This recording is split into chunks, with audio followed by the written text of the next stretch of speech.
Take your best shot.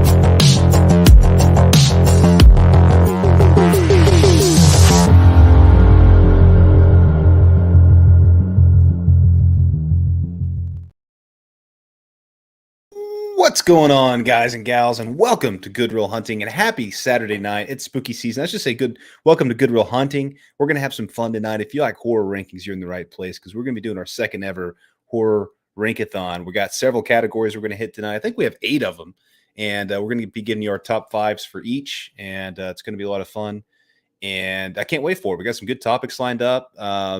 And I don't know what Brett's doing over here, but he's excited. Because my damn mouse, I can tell he's excited. My mouse won't freaking move, and it's pissing me off, man. So I didn't want to miss my cue when you sent it over to me. Oh yeah, I was pretty much stalling, but we're here. We're having a good time.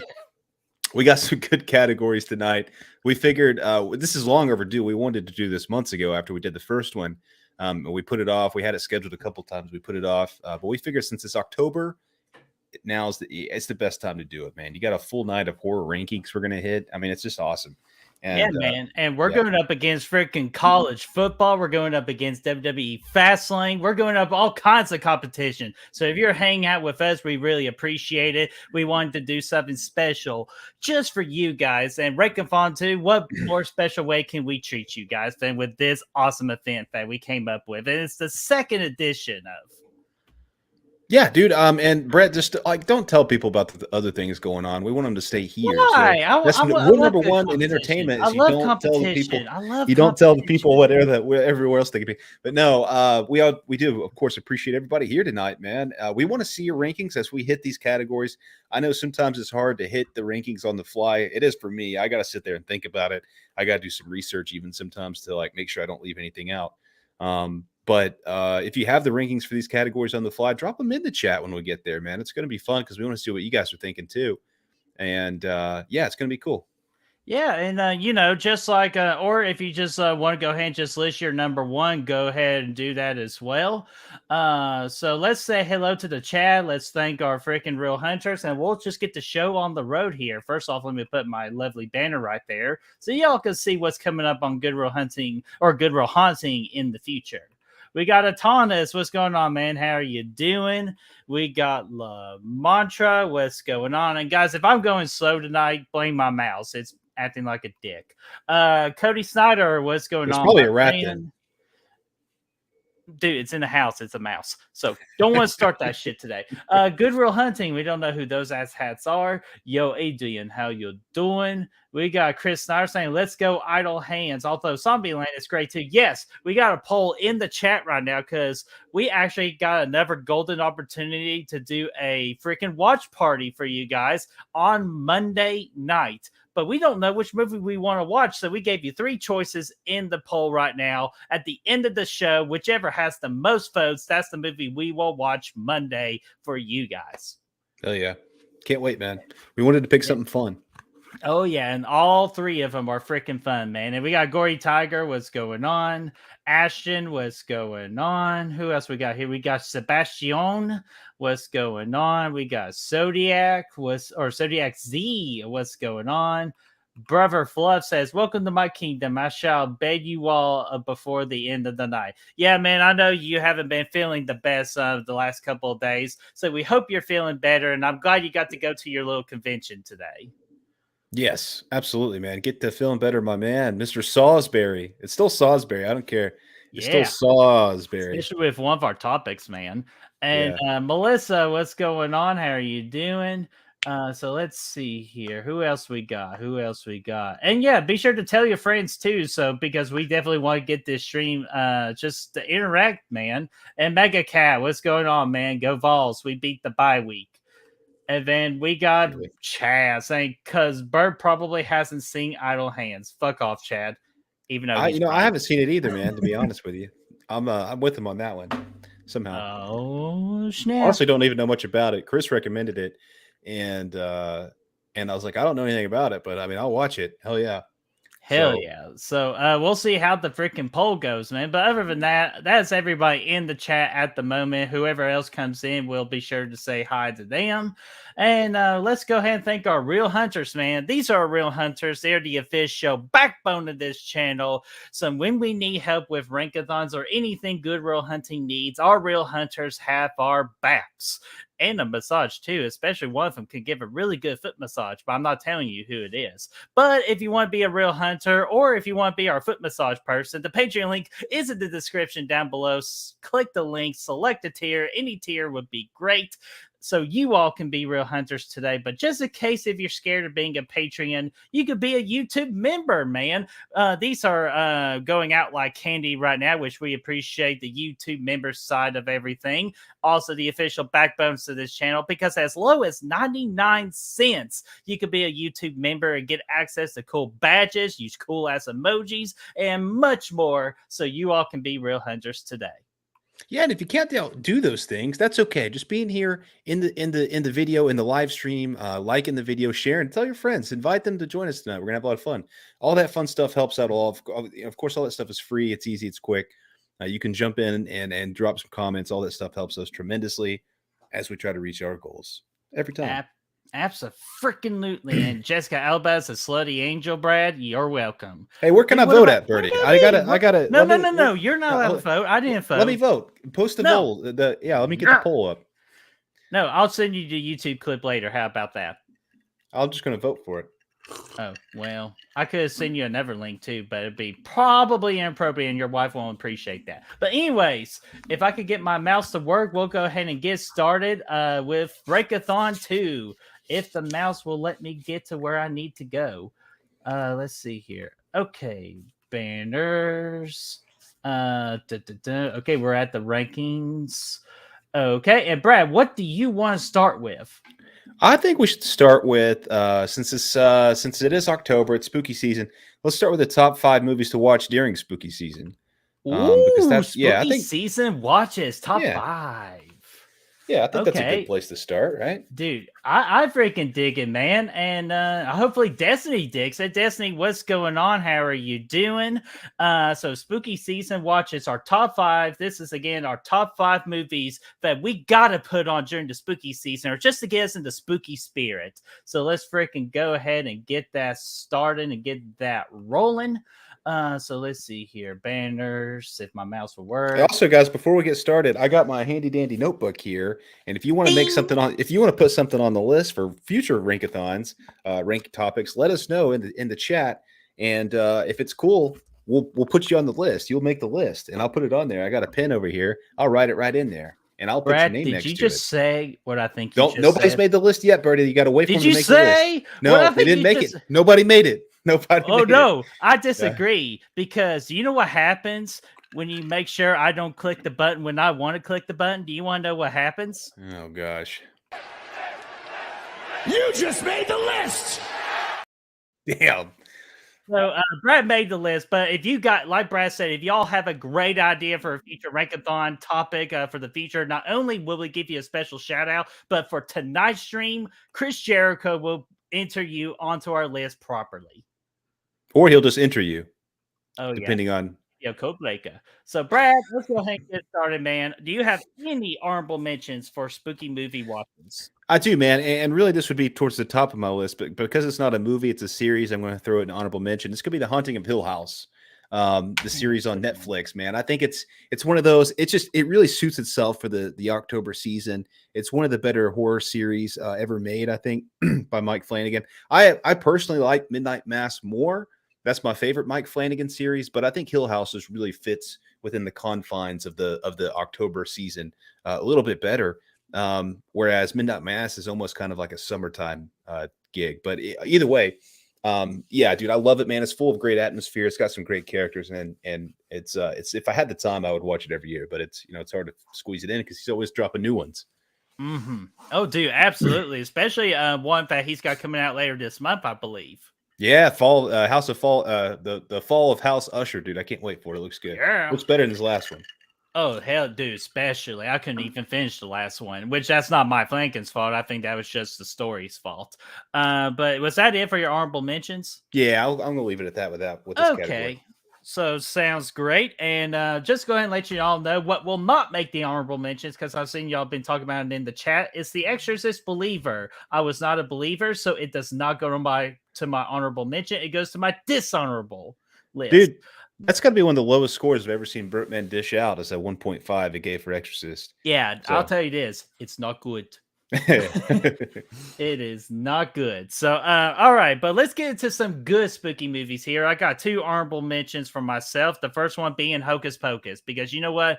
Why not? Freaking set on Halloween night, you got witches, trying to freaking get after children. We got black cats talking. We got I'll put a spell on you and all that. Just, good family fun for all the family. Or if you're just a grown-ass adult, you love Hocus Pocus, freaking put it on. So I suggest it for you.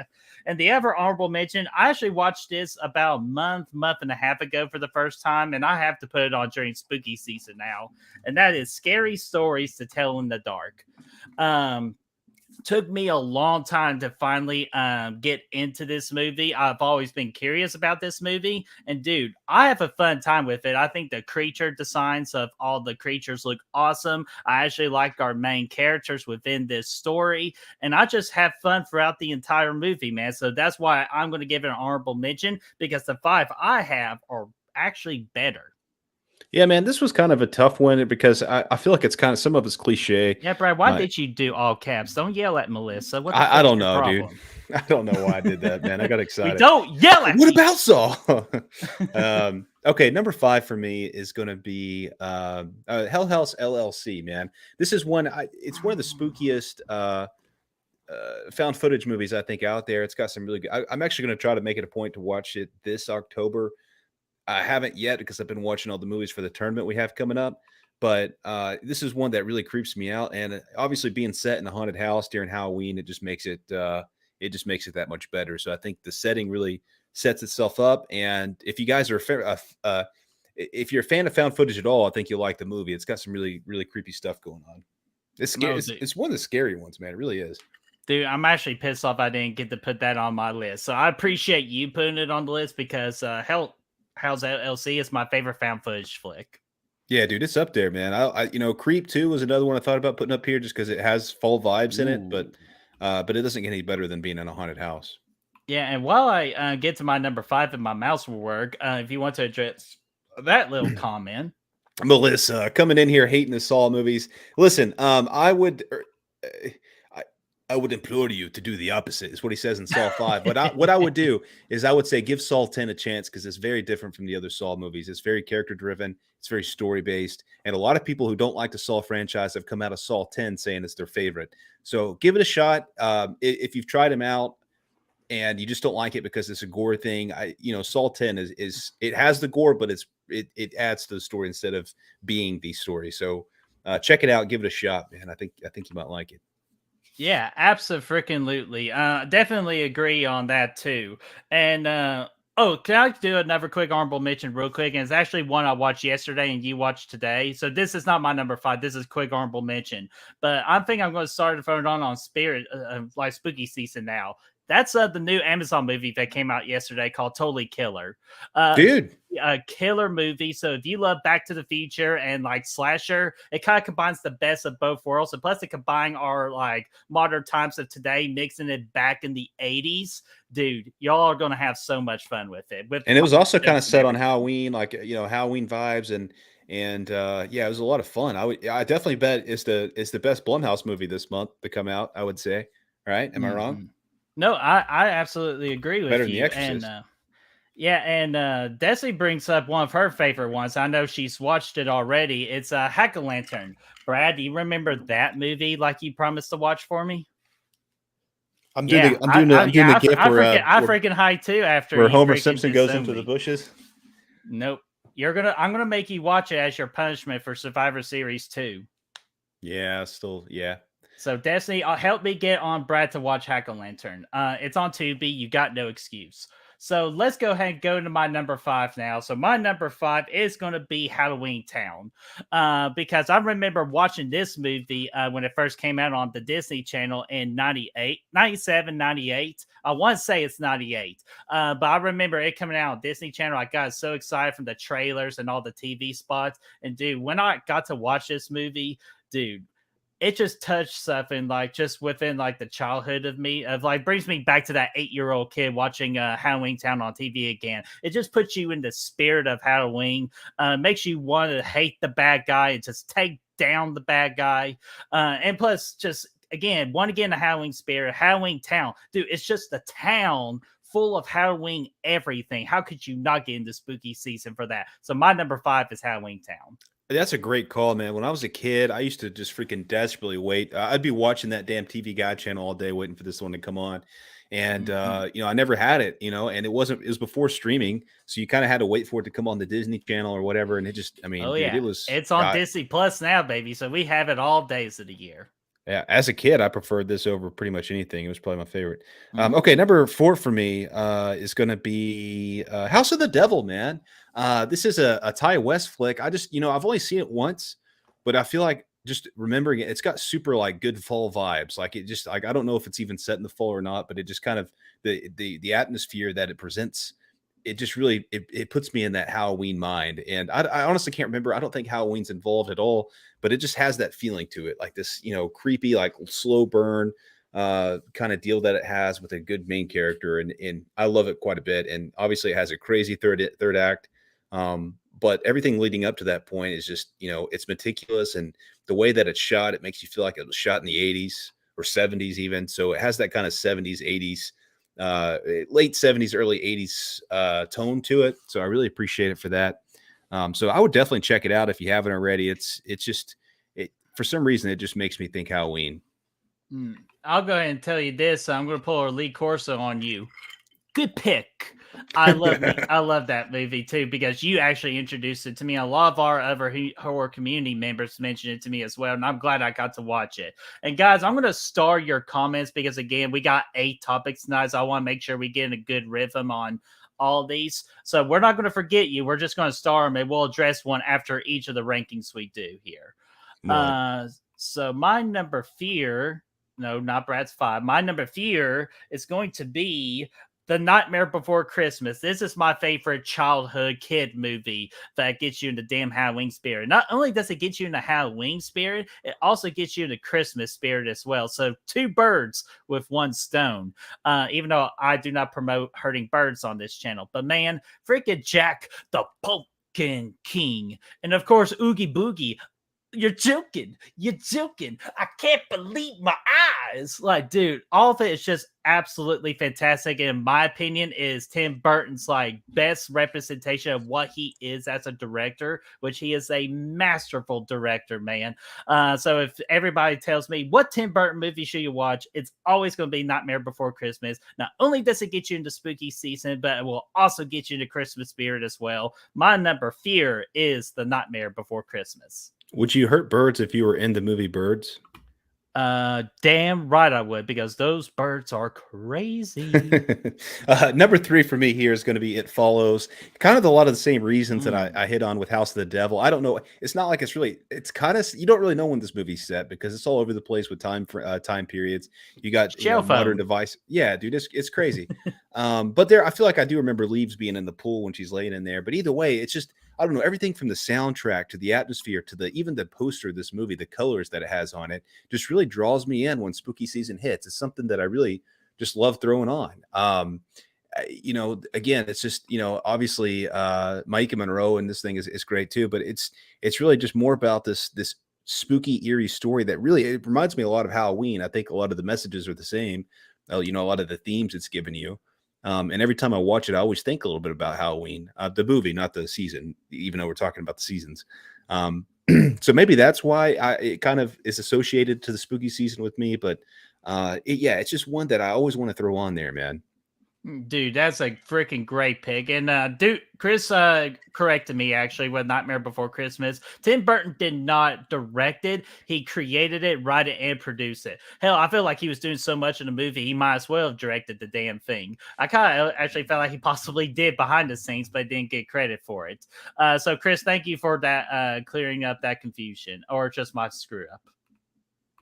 So let's go ahead and go to my number 3. And my number 3, I had to add on to this list, even though recently on my recent rewatch of it, it's gone down just a hair. That's freaking Halloween, John Carpenter, 1978, man. Because first off, this is set on freaking Halloween. You got one of the most iconic slashers of all time. You got one of the greatest protagonists of all time of Dr. Samuel Loomis. Like, he was doing very well last night. Like, all of it just gets you in the damn Halloween spirit as well. And especially with the whole lore of the boogeyman. It was the boogeyman. As a matter of fact, Georgie, no, it wasn't. But dude, you got the Halloween. Yeah, I killed him with a snake, a gummy snake. But guys, Halloween, how could you not add this to your top 5? Like, if you don't add in your top 5, that's great too. But it has to be at least an honorable mention. Halloween is like one of the top Mount Rushmores of Halloween movies. So my number 3 is Halloween.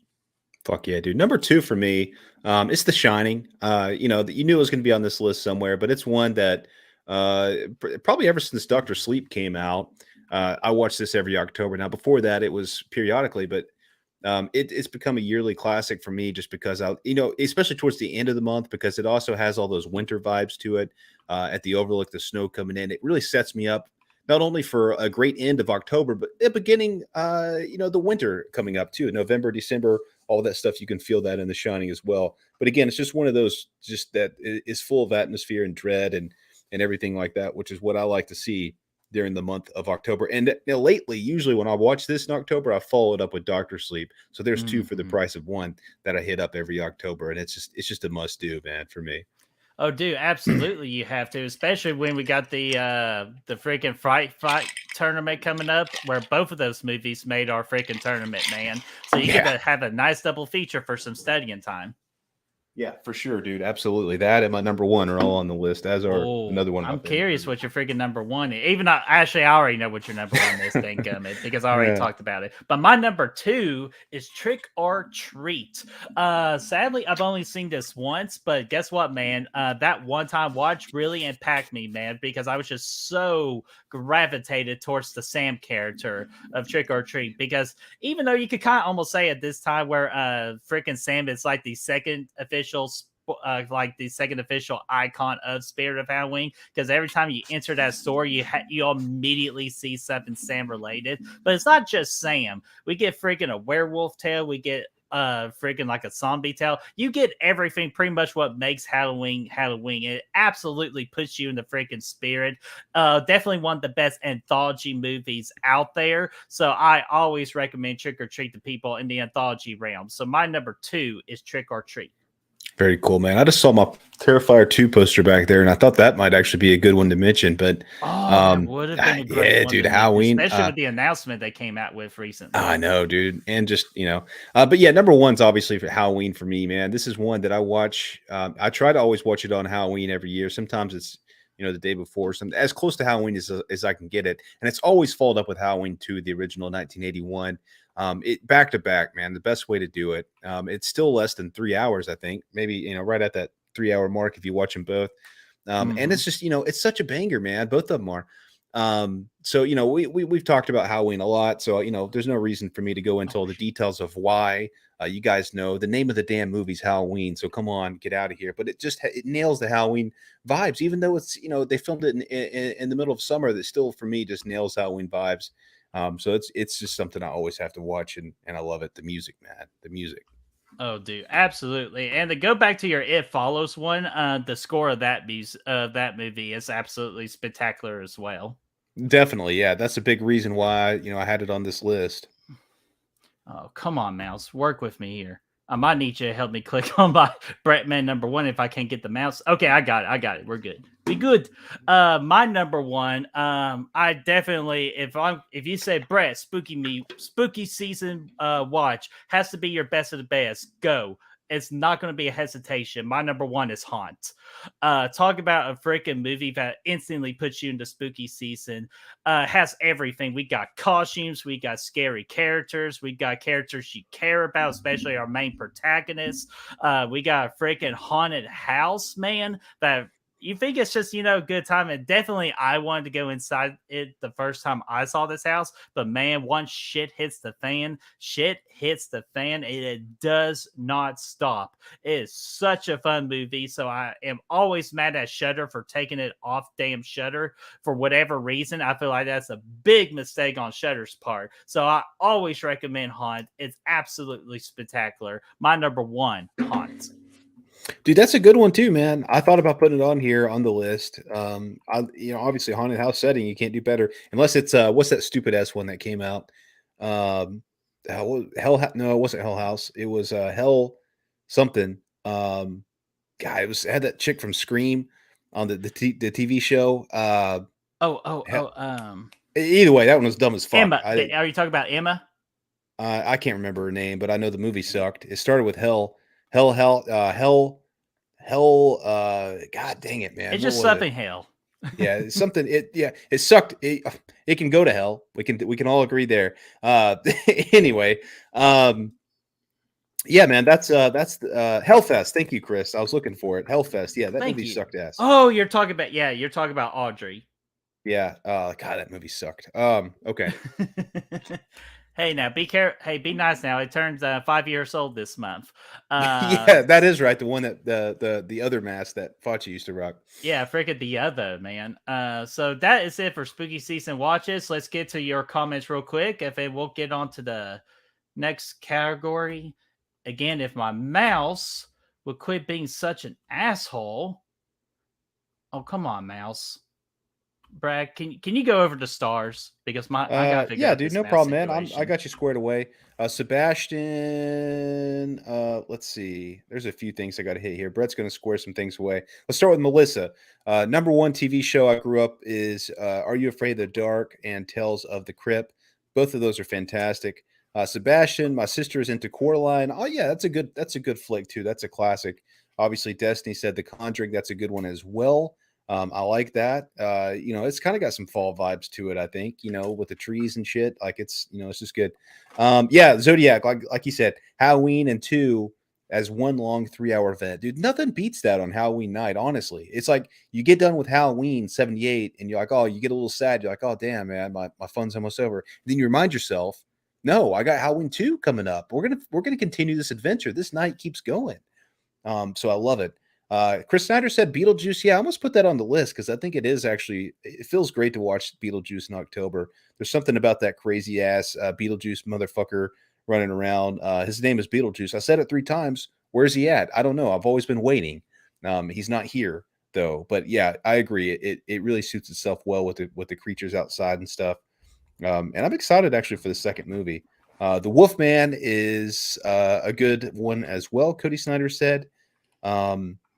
And yeah, I think Chris said it too. The Universal monster movies. Oh man, in October, are you kidding me? It's perfect. Blair Witch Project, yeah, Destiny. The being out in the woods for whatever reason just makes me think of fall. So I love that.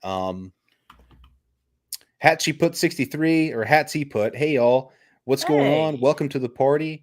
Freaking new on the channel. So be sure to welcome them and thank you so much for hanging out with us. Yeah, dude. Welcome. All right, Brady, we're 30 minutes in. We've only hit 1 of 8. So shitting me. We should probably get rolling with the second. I know, but this damn mouse, man. I don't know what's going on right now. So again, just be patient with us. So, Brad, what do you you might need to do mouse duty tonight because I'll do the mouse duty. Just you want to pick one, or do you want me to pick one? Yeah, I'll go. You know what? Actually, no, that's your topic. So let's save that one. Let's do an interesting one. That really got me thinking pretty hard on this one. Let's go franchises with the best characters. Got it. Okay. Why don't you go first with the honorable mentions, my friend? Okay. So do you see the ranking banners? Yeah, I can find him here. No problem. Okay. So let's see here. Franchises with the best characters. Honorable mentions. And the first one I got is A Nightmare on Elm Street. Because, man, you got to include one of the top three Mount Rushmores of the horror genre, man. With Freddy Krueger, you got Nancy Thompson, you got freaking John Saxon's character as the sheriff. For Sheriff Thompson, he's freaking great, and you got a lot of strong side characters within this franchise as well. Brad, what in the motherfucking hell is going on? We're good, dude. There we go. Sorry. Okay. So that's my first honorable mention. My second honorable mention is the Saw franchise because come on, man, you got to add Mr. John Kramer to that list. So you definitely got to do that because he's such a great character. And then you got other great like side characters on this quest as well. Just none of them can enter into my top 5 here. So my other honorable mention is the Saw franchise. Okay. So for me, so here's what I didn't want people to do. Okay. I didn't know where that one was, Birdie. The bubble thing. No, it's okay. I was just waiting for you to hit the banner. I didn't want people to sleep on Texas Chainsaw Massacre. Cause for me, immediately I said, no, fuck that. I'm not even going to think about that. But then I was like, well, what now you think about the bad guys though. You got Sheriff Hoyt out there from the remake. You got the whole family of people in the first movie. You got the hitchhiker. Obviously, you got Leatherface's big ass himself running around. Now, the protagonist is where this falls. This obviously pulls it down. But I just wanted to mention those guys. And again, Friday the 13th as well. The characters suck from a grand scheme, but there's a lot of fun characters in that franchise in their one-off worlds. You think of Shelley out there, man, running around doing crazy shit, and Christopher Glovin. So I wanted to at least mention it. I mean, I love some of those characters from let's have fun and watching people get slayed standpoint, but they're really bad characters when you look at it. So it put it on my honorable mention. All right. Was that your only honorable mention? Yeah, that's it, man. I'm ready to rock into it. All right, sweet. And I'm glad you brought up Texas Chainsaw Massacre, that franchise too, because I almost put that one over A Nightmare on Elm Street. It's just you can't leave Freddy off then. No, yeah, right. Absolutely. So let's go ahead and go to my number 5. My number 5 is the Conjuring franchise. And here's why I say the Conjuring franchise, because first off, you got the Warrens, man. Very lovable characters that you just support right off the gate when you first are introduced to them. And it's not just like it's not the side characters. It's like who the Warrens are going up against. They're going to get up against that bitch Bathsheba. They're going up against Annabelle. They're going up against Phallic the Nun. They're going up against the Crooked Man. We've got La Llorona in this, and I don't even know where she came from, or why she's even in this franchise, but we still get her. We got strong side movies where those main villains are just creating all kinds of hell and chaos, and it's fun to watch. So I definitely wanted to mention the Conjuring franchise on this list at my number 5. It's a good pick, man. I like that. Number 5 for me is actually, Child's Play, man. I was sitting there, I was thinking about it. I was like, people sleep on it, but man, Andy obviously is one of the more interesting protagonists because he's a young kid, he's 6 in the first movie, super young. So that's always cool. Obviously he matches, the kind of the size of Chucky almost, the most you can really. So that, you had that whole aspect to it, but then you're like, oh man, okay. So Child's Play 2 comes in, you got Kyle, right? Kyle's a good character. Mm-hmm. Child's Play 3, the other kid that comes in, I forget his name. Andy's kind of like the old, he's a little bit older in Child's Play 3, so you have that new kid that jumps in 3. I actually thought he was pretty solid, but then you jump ahead to obviously Bride of Chucky, the character's blue ass. You look at Chucky himself too. You factor him into this, obviously Tiffany as well. They're both important. But then you're even you get past all that bride and seed shit, and you're like, okay, Fiona Dorff comes in here with a good character, like in Curse of Chucky and Cult of Chucky. And then Andy comes back. So I actually think this franchise has some good ones. Even in the TV show, there's a couple good characters out of all those people. Mm-hmm. So, yeah. Oh, dude, you know what? I absolutely agree with you, man. And plus, I'm going to do another Lee Corso. Good pick, because I'm going to just piggyback on what you just said right there. If my mouse would click on the banner, it will. And there we go. Number 4 for me is also the Child's Play franchise. Kind of like a lot to what you said. We got freaking Don't Fuck with the Chuck. We got Tiff. We got freaking Andy. Andy, you forgot your books. We got freaking Kyle, who's a very underrated final girl in the horror genre. Like you said, we got good characters in the new TV series that's pretty much is out right now. We got Fiona Dorff that freaking gets to act alongside of her dad, Brad Dorff. Like, man, what more could you want in this franchise, man? So I agree with you. So is Child's Play franchise at my number 4. I like it, dude. Number 3, or I'm sorry, number 4 for me, rather, I should say. It's Nightmare on Elm Street. You know, you got Nancy and all that, but you also got the Dream Warriors in 3. I also really like the dude in 2 as well. As a character, and for whatever reason his name is blanking me, but the main guy in 2, he was great. And then you know, obviously 4 and 5, they're, you know, not as good as the first 3 movies, but the main girl in 4 and 5 is still pretty solid too. So not bad. I mean, you compare it to a lot of other franchises and she's decent. And then obviously you come back around in New Nightmare, we'll skip Freddy's Dead, and you have a pretty good Heather Langenkamp character playing herself, which is really cool. So I think overall it's very decent. And one of the reasons I put this up this high is also the inclusion of John Saxton as the you know, Nancy's dad and the sheriff. You know, he's a good fun character to keep around. Well, he's not really fun, but he's just a solid character in that first and third movie. So I wanted to make sure we talked about it, man. And yeah, obviously you include Freddy as well. He's one of the most charismatic villains out there. This. Sorry, I watched actually both Child's Play and the Nightmare on Elm Street movies for the tournament last night, man. So I'm like, I got them on the mojo, man. So, dude, great picks all around, man. Even though you're not going to be very happy, Brad's going to be so mad at me. My number 3 is the Halloween franchise. Let me get my banner back up here. And I think I got my mouse situation worked now. But my number 3 is the Halloween franchise. Again, we got one of the greatest horror slashers of all time, Michael Myers. We got one of the best protagonists in horror genre history of Samuel Loomis. One of the best final girls of all time, even though I prefer Scout Taylor Compton. But Laurie Strode, played by Jamie Lee Curtis. And we got, and just why this franchise is so high up for me at number 3. We got so many epic, legendary side characters. And I'm going to let Brad go ahead and like say all that because I already have a feeling what his number 1 is going to be. So I'll let Brad get a lot more detail on that. Just many great side characters for good old Mr. Mikey Myers to freaking slash like a killer shark. My number 3 is the Halloween franchise. Hey, dude, he's talking a lot of shit, but my number 3 is also Halloween. What? Get the fuck. No, it's not. Listen, you think about it though. It's like, okay, you got Laurie. Oh. Okay. Laurie's decent. Laurie's solid. She's a good, you know, I mean, Jamie Lee Curtis obviously is fantastic A-list. But then like Dr. Loomis is a big reason this is even on the list. And then obviously another big reason would be, you know, Jamie Lloyd and Rachel from 4. But then after that, man, it's just like, what the fuck? You got some weird ass people in 5. You got fucking what's her name running around doing dumbass shit in 5. Tina. And then I actually like Laurie and the remake a good amount as well. That Rob Zombie gave us, and a couple of those other characters that he threw in there, including Michael himself. He gave Michael some life as a character that we hadn't seen before. So I like that a lot as well. Dr. Loomis, obviously he's a different character in those too. But then you get to this trilogy, the new trilogy. Hawkins was probably one of the best characters they added. Wasted. A lot of those characters were wasted. And then you had freaking Tommy come back from the first one. He was a dumbass. He might be on one of my other lists later tonight.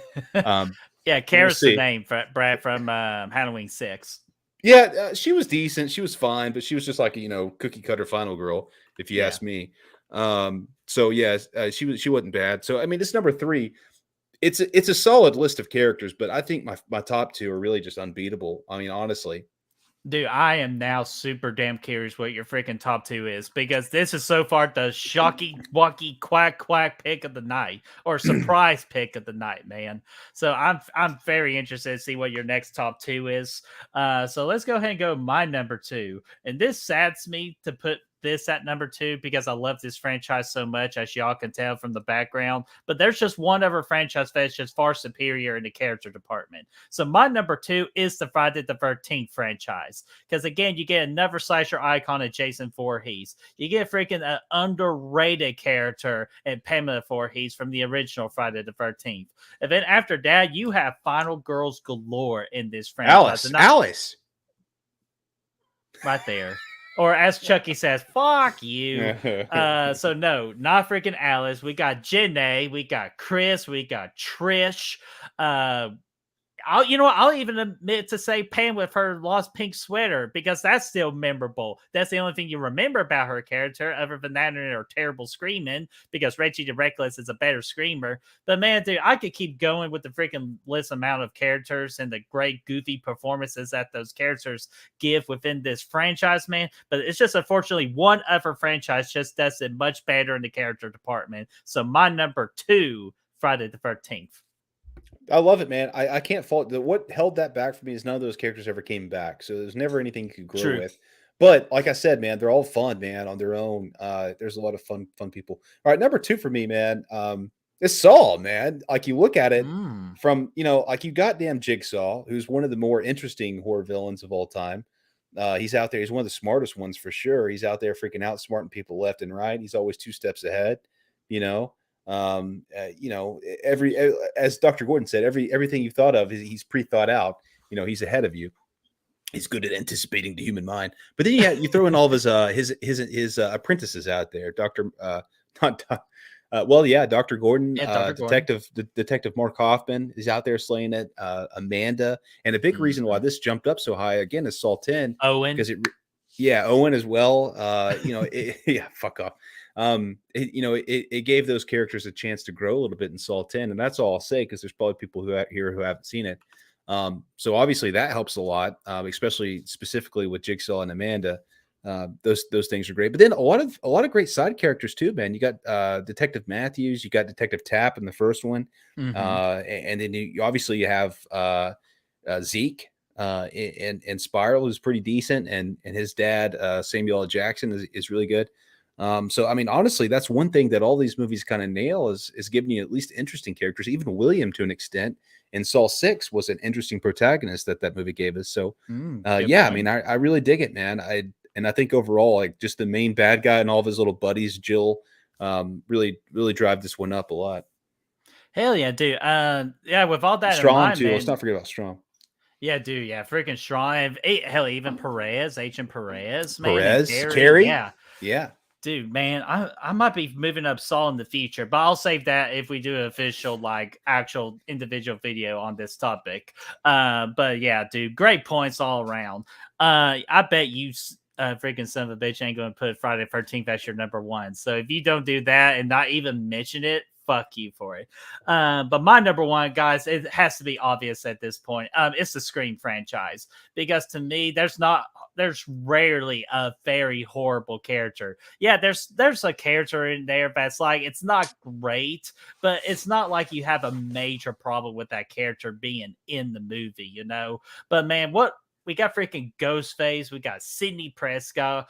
All the Ghostface, the people who are under the mask of Ghostface, they're great characters, or very cool characters. Of course, we got Dewey and Gale's very amazing, strong characters to help the protagonist unveil the Ghostface killer. And of course, we get great side characters.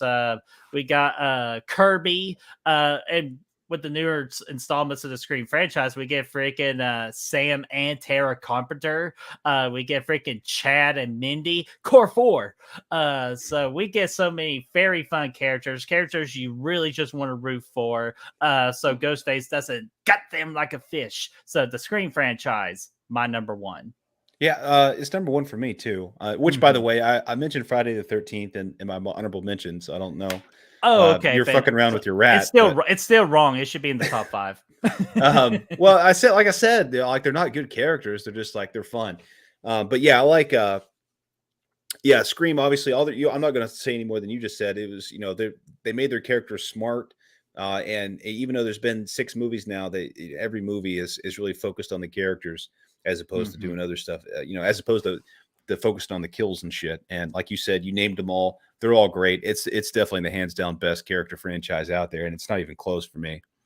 Yeah. And yeah, Brad's number one is Scream, because I got too excited to talk about Scream because I love the Scream franchise. And Scream franchise is also my number one. Just want to put that for the record in this video. So, Brad, that is it for franchise with best characters, man. And while you be thinking away over the next one you feel like we need to do, I'm going to address these comments real quick of Melissa saying the Halloween franchise for best characters. Very good pick. Galford's dog, what's going on, my friend? Saying Scout Taylor Compton, Brettman likes his women just a little bit on the trashy side. Hey, be careful now. I like my women on the trashy side, especially when they give me the freaking eye or give the freaky eye, and they sit on my pole, bitch. Are you talking about that waitress with the flappy ass tits? Flash her shit all around. And he also says the Evil Dead is my number one for characters. So you know what? Or is that just your number one franchise? Because again, Evil Dead has a great amount of characters, especially when we get into the TV series of Evil Dead. I would agree with you that it should have been at least mentioned. Yeah, hell yeah, dude. And then Blu-ray Addict, what's going on, my friend? So let's see here. All right, that's all I got now. So who do you or what do you think should be our next topic? Let's go ahead and get out. Let's do the Saul openings since we talked about Saul. I was saving that for you, my friend. Letting you freaking pick that one. And this is one, Chris, and anybody else who's interested, not Melissa, because I remember what you said earlier. Chris, I want to see your full top 5 for Saul openings in the list over here, my friend. But yeah, let's do that one. Let's knock that one out. All right, and since this is your franchise, I'm going to let you go first. I did no honorable mentions for this because like my top 5 is pretty damn solid. Everything else within the top or even below 5 is not that memorable. The only reason I didn't include Saw 10 because A, it's a brand new movie, and B, be honest with you, I kind of forgot what the opening was. It doesn't really have one. It kind of skips the opening. Yeah, it's okay. So good. Yeah. I did something right on that. So okay, you go with your number 5. Yeah, so I'll do honorable mention real quick. I just wanted to mention. Okay, go ahead. Spiral, I think, did a good job of setting the tone, letting people know that this is going to be different from the last few Saw movies and whatnot. So I think it did a good job of getting people engaged. But I'll roll right into number 5. Saw 2 for me, man. Opening up with this Venus flytrap kill with the key behind the eye, which honestly I meant to mention the other day, like when we did our Saw trap rankings, but I did not. It's a really cool opening. Obviously you get introduced to Detective Matthews thereafter as well. But it was cool because, at the end of Saw 1, just knowing that Jigsaw is still out there doing crazy ass shit at the beginning of Saw 2 was good to see, man. And I love that trap. It's one of the ones that stands out to me the most. So I'll go 2. Mm-hmm. Alrighty, and dude, you might never know. You'll hear that from me later, possibly. So very good, strong start. My number 5 for Saw openings is Saw 5 with the pendulum swing. And no, it's not because of the Linkin Park song with freaking in the end with the pendulum swing. No, it's the actual just the trap itself. Just to open it up to that with that big old pendulum, just freaking swinging back and forth and cutting the guy's guts. Like, are you freaking kidding me? What an intense way to start out a movie, too. And plus, this is, again, just starting out, like, learning the actual origin story. Detective Hoffman as well, too. Freaking him getting freaking revenge on that SOB who murdered his sister, right? Yeah, right. Yeah, okay. I just want to make sure his freaking murdered his sister. So I had to give that some freaking props. So my number 5 is Saw 5. I like that, man. Number 4 for me is going to be Saw 4, jumping out with this freaking epic autopsy scene of John Kramer after he died in Saw 3. It's cool. The whole way that scene's shot, the color grading there is really good.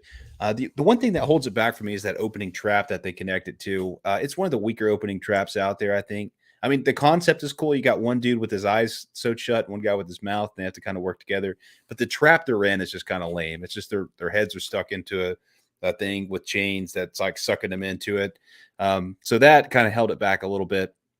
But the autopsy scene itself was really cool. And the way that, it's letting the audience know that Jigsaw's shit's going to continue going even though he's dead. That's the big thing to take away from it. I think it's really effective.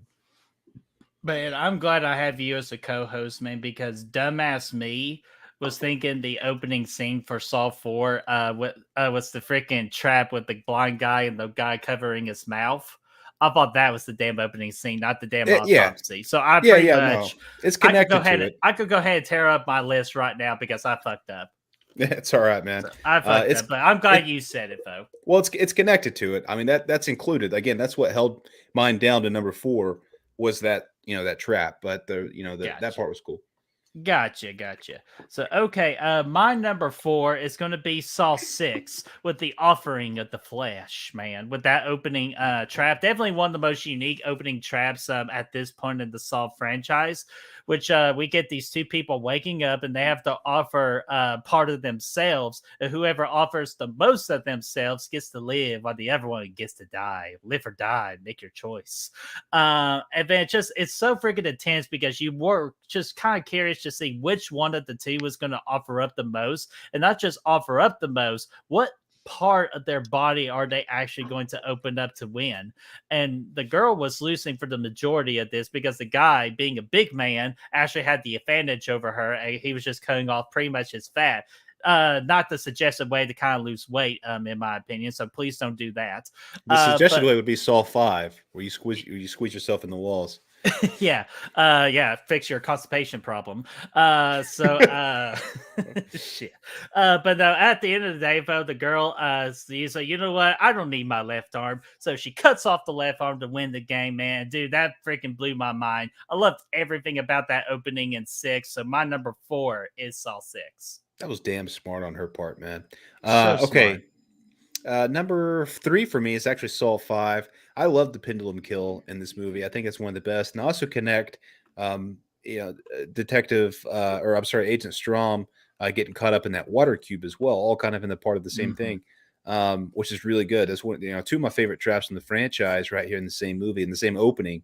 It's really strong. Honestly, could have bumped it up a little bit more, but from a story standpoint, it's not telling you a whole lot. It's not doing a lot for the story. Obviously the pendulum kind of does to an extent because it's setting up the Hoffman thing later, but the guy itself, we don't really, it was an unwinnable trap, I should say. But yeah, it was a good opening. It was really epic. So yeah, Saw 5. Hell yeah, man. Good pick.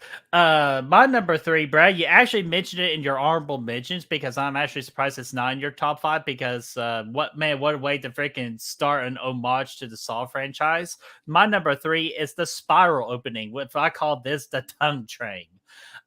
Just this guy chasing this guy. Yeah, this guy just chasing some guy around, man. You don't know exactly what's going on. If you get into the tunnels, if we get the new updated pig mask, which I'll be honest with you, I like that pig mask more than the original Saw franchise. I know, don't hurt me too bad. No, it's true. It's yeah.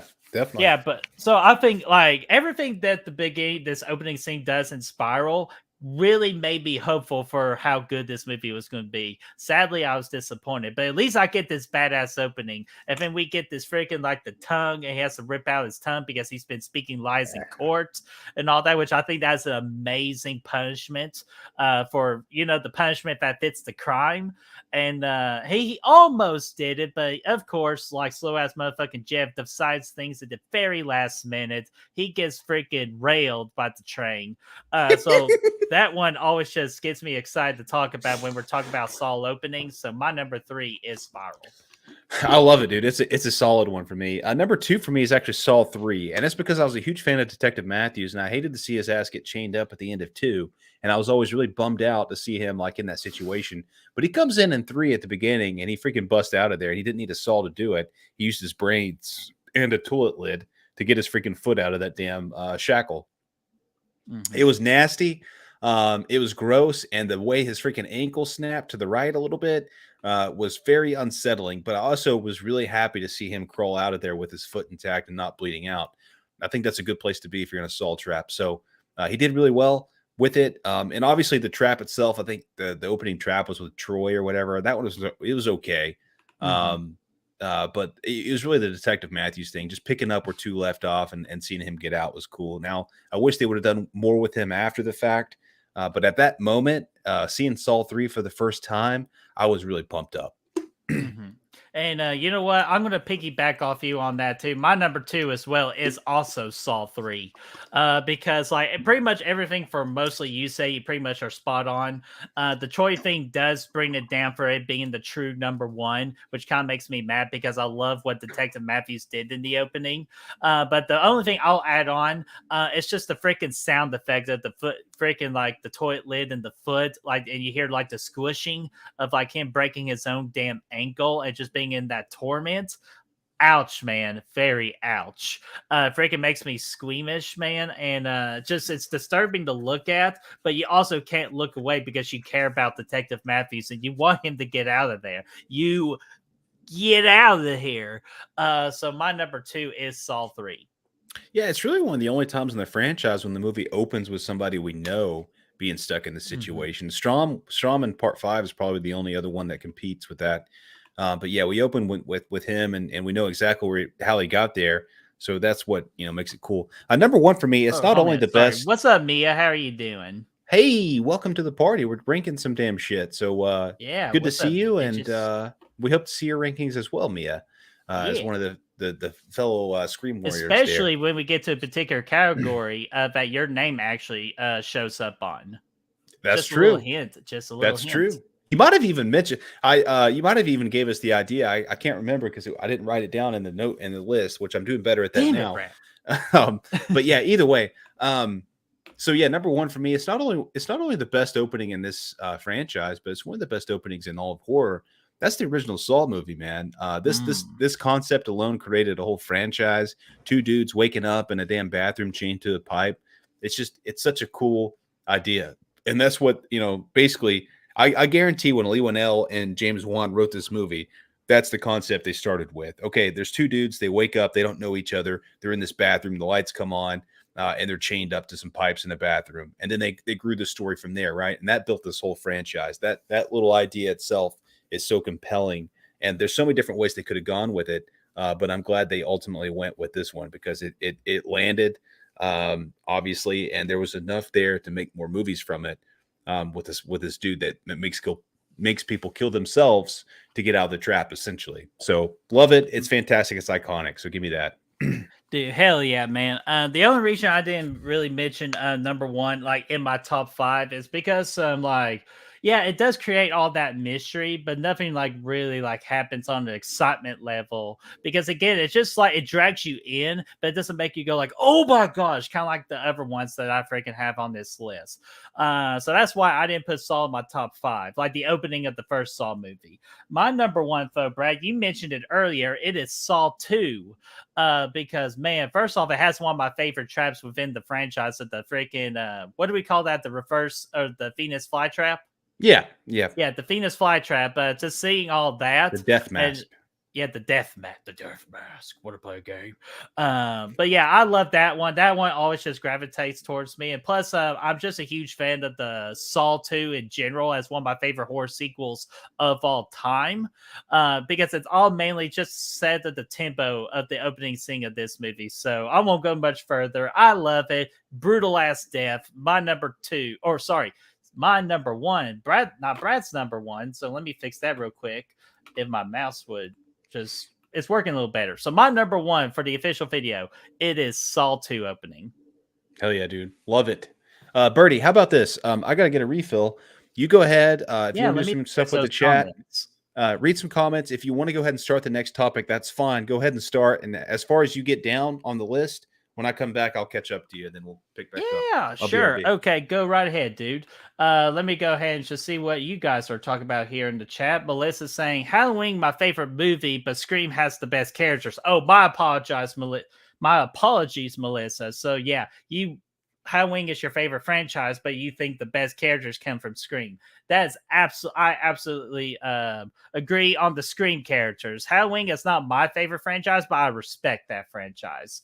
But Brad would agree with you on the Halloween franchise being the favorite. Atana says, my favorite Saw opening scene is Saw 4 with the Kramer surgery opening scene. Dude, if I had to do my list over again, that would possibly honestly be my number one. But just for the sake of things, I would put it at like my number 2 if I have to redo my list again. So I love that opening scene with the John Kramer autopsy scene. It's freaking fantastic. And Blu-ray Addict says, yeah, Saw 4 is my favorite opening scene as well. Dude, that's a great scene. So great job on the comments, guys. So keep them rolling. We definitely want to hear what you guys have to say. So what category should I pick next for us, guys? I'm just going to assume, Mia, if you're still here, I'm going to do this category just for you because I threw out that hit there. So we're going to go ahead and start doing the smartest characters. These are going to be our top 5 smartest characters in the horror genre. So let me go ahead and get my list, and I will go ahead and start my honorable mentions. All right, there we go. Let me go ahead and get my banner. Honorable mention. So, smartest horror characters. My first honorable mention is going to go to Michelle from 10 Cloverfield Lane, played by the beautiful Mary Elizabeth Winstead. She just makes every right decision. She uses her talents to help get herself out in a very bad situation. So that's why I got absolutely give her credit for being a smart horror character. And my other honorable mention is going to be one he doesn't get talked about as much. I feel like he deserves to be talked about. The other characters I have are just a tad bit more smarter than he is, but my next honorable mention is Ben from the original The Night of the Living Dead that came out in 1968, which has a big anniversary coming out within this month. So be sure to celebrate Night of the Living Dead when you get the chance, especially on HBO or especially on Max with that whole new restoration of the picture quality. You are not going to regret it. But I definitely want to give Ben a freaking shout out. Oh yeah, we're at the smartest characters, honorable mentions, and Brad, the other honorable mention I threw out there was Michelle from 10 Cloverfield Lane, Mary Elizabeth Winstead. Love it, dude. Love it. That's a good pick, actually. I got 2. I got Chris from Get Out. Nice. Obviously, I really enjoyed him. You know, he was able to pick up on things that were going on, even though they were trying to hide it. He did better than his friend that he saw. Cecilia from Invisible Man is another one that I really like because every step along the way, she tries to get help and it doesn't work out for her. She's pretty much has to do everything on her own. So I really like that about her character. And she gets in some really tight spots and she's able to eventually get out of it on her own. Really cool. Good character. Hey, hell yeah, man. So badass. And real quick question, just to kind of to answer this question with smartest characters, would John Kramer count? I wouldn't see why not he would count. So I'll give credit for that. Definitely, I think so. Absolutely. Yeah, so good.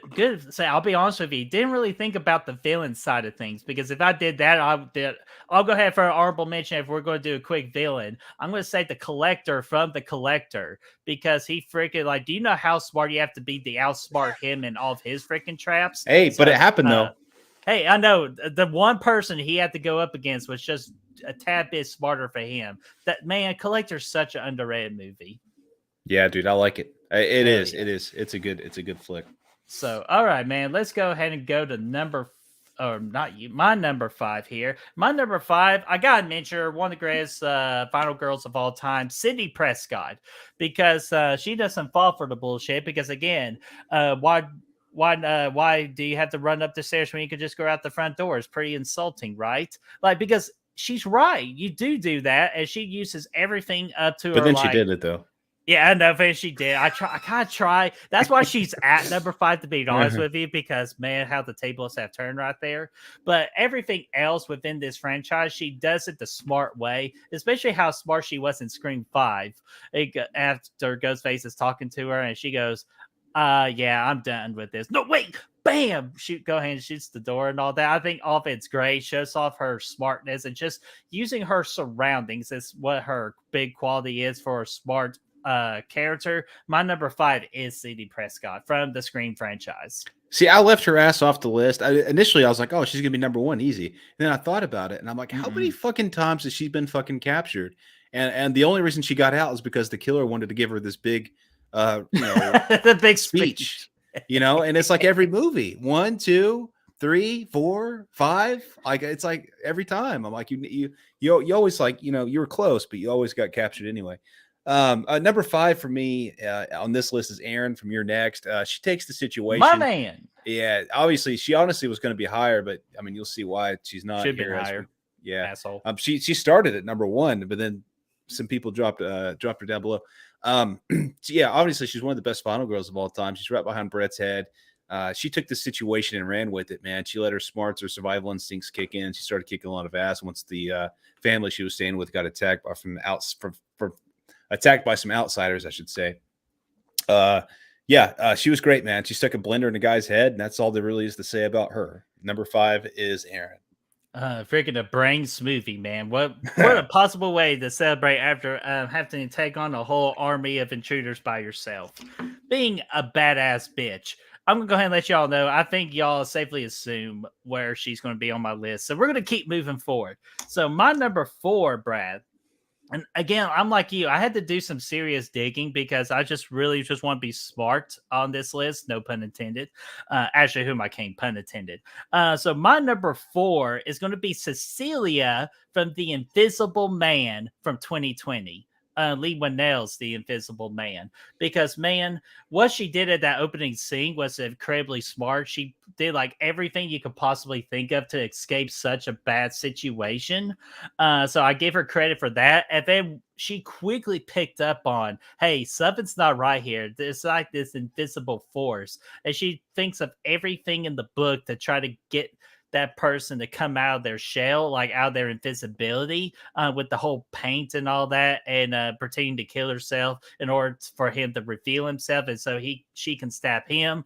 Like, she is such a freaking, and of course the ending of the movie as well, how she played that fool, man. Just play that fool from the book. So I give Cecilia all the credit in the world. Number 4, Cecilia, The Invisible Man from 2020. Yeah, she's fucking great, dude. I want to watch that movie soon. I might watch it tomorrow. Okay, number 4 for me is Ripley from the Alien franchise. Obviously, I've only seen the first 2 movies and Prometheus from this franchise. I don't know. I know she fucking gets fucked up in 3. I haven't seen it, so I don't know what happens there exactly. But I know in 1 and 2, she's badass. She's smart. She's obviously the smartest one on the ship in the first movie. And then the second movie, too, she comes in there with all these badass dudes and like the dude from Terminator and Bill Paxton. And she's still the smartest one. Like, she's the one that knows what needs to be done and whatnot. And they're all like, oh no, we're going to do this. And, they do that and they get fucked up. They fuck around, they find out. Right. But she's the one that's always like, she knows the right answers. So obviously it's Ripley. Again, this is one that could have been higher on the list, but again, we're going to see why she's not, because I think my top 3 just have her beat. Hell yeah, dude. And I'm glad you mentioned Ellen. I wanted to include Ellen. It's been a while since I've seen both of the Alien movies, of Alien 1 and 2. So I forgot necessarily of like what she does for her to be a smart character within the horror genre. So I'm glad you mentioned her because she does deserve her props. Yeah, definitely. So my number 3, Brad, it's going to be McReady from John Carpenter's The Thing, Kurt Russell's character, because it's all because he knew how to beat that cheating bitch of a computer in chess. All you got to pour some good old classic bourbon onto the computer. That'll do the trick every time, man. You always get the W if you can't. Basically, it's forfeitures from here on out from the computer. Exactly, man. That cheating bitch. But man, not only that, man, it's just him just like going up against this creature, the Thing, and that ultimate test to figure out like who's the Thing, like with the whole blood test scene. Definitely one of the most like anxious scenes in all of horror movies, and he was the one that's thought of that genius idea.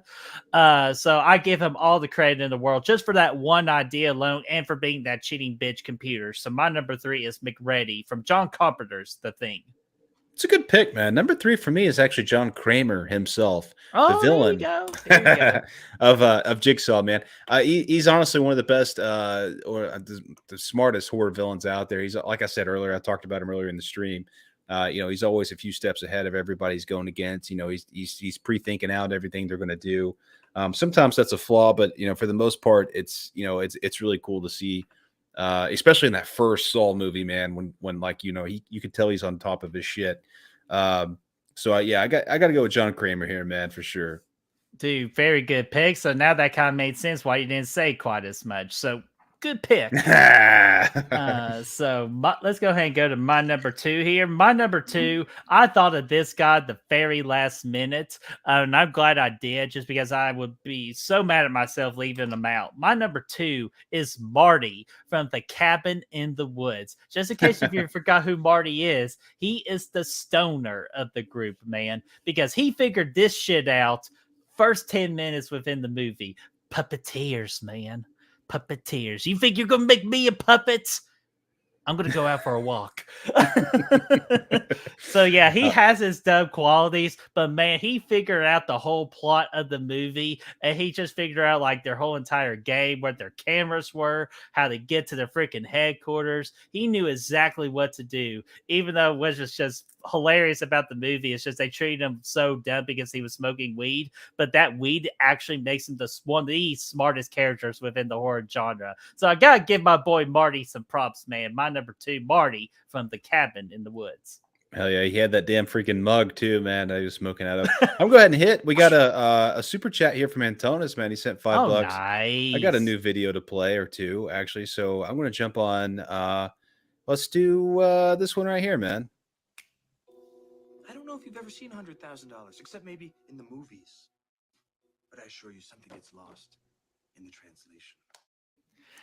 Man, guys, I wish I could make that super chat video clip a lot longer than 9 seconds, but 9 seconds is the sweet spot if you don't want a copyright claim. Yeah, I know, right, man? We might be able to doctor it up a little bit. But he said, was The Invisible Man the last movie you guys saw before the virus hit? For me, it was Zombieland Double Tap in 2019. It was for me, man. I had ticket. Well, I don't know if I had tickets or not, but I had plans to see Quiet Place the next week. But that's right before they started delaying everything and shutting everything down. But yeah, for me, I think it was probably The Invisible Man in January. Yeah, actually, it was February because The Invisible Man was my also last movie before the Global Bastard took over everything. It was not Zombieland Double Tap because me and Brad actually saw that movie together when I was in town, so where Brad was at, and we had a good time with it, man, especially with that end credit scene with Bill Murray. Yeah, that was great, man. That was fantastic. Brad, any regrets? Garfield. Yes. So all right. Thanks, Antonis. Yeah, thank you so much, Antonis. You the man. We appreciate you and for being a real hunter. So let's see here. Brad, was that your number 2? My number 2 for me, and I'm cheating here. Okay. I'm cheating and I do not give a fuck. But number 2 for me is The Losers Club from It. No, actually, good pick. Yeah, I think it was. It's a collection of individuals, but it is one of the most deranged and powerful entities out there. And these guys were able to take him down not once, but twice with minimum casualties. And the only dude that freaking was a casualty was one that, well, actually, I guess there were 2. But one of the 50% of the casualties killed himself. So, I think in general, I think it was a good group of kids. They were able to beat the entity. They did a really good job, and they outsmarted them in a lot of ways because they honestly made Pennywise look like a fool in both movies. Like he couldn't do anything against these kids. So, yeah, I think they did a really good job, and they weren't like super powerful, like they weren't all Mary Sue's out there, but they were very strong together, and they realized their strengths and weaknesses, and they were able to put it together to take out the entity of Pennywise, aka it. Yeah, and they were smart for doing Beverly at the end of the first book. That's true. That was a weird scene. I don't know. I don't have any answers for that scene. But I just flabbergasted Brad right there. He's like, "Damn, I didn't know that son of a bitch was going to go there." Yeah, I didn't either. I didn't know you knew about that, but I've read the book. It really was out of left field. But yeah, it was because they were like, I think they were like 6, 7 years old in the book. They're a little bit younger, maybe 8. Yeah. But either way, yeah, it was a little wild. Hell yeah. And Brad, I learned about it in a book. So let's see here. Let's go ahead and go to my number one, and then we'll address some of the chat right there before we get into our next category. My number one, it's already been said. It's the right answer. If it's not your number one, I don't know what to tell you. I might have to put you on the dummy list, Bradley. So my number one is Aaron from Your Next. I'm not going to go into much detail on this one because, again, I could go on for 30 minutes of why Aaron is the smartest character in the horror genre. She's a badass. She got to freaking take on it felt like 8 people at once and carry like 8 people on her back. So her back must be in crucial pain for carrying everybody and her arm for killing everybody. Just going to leave it at that. My number one is Aaron from Your Next. Not even close. I'll tell you what, my number one, I feel the same way about my number one. I feel like it's this, and I'll tell you, it's a clue. It's a dude. And I'm like, it's either this dude or it's nobody. There's no way. I have a feeling what you're getting ready to say, so go for it. There's no way anybody can compete with this dude when it comes to being the smartest dude in the horror movie. Dude, I'm telling you, it's Joel from Scream 2.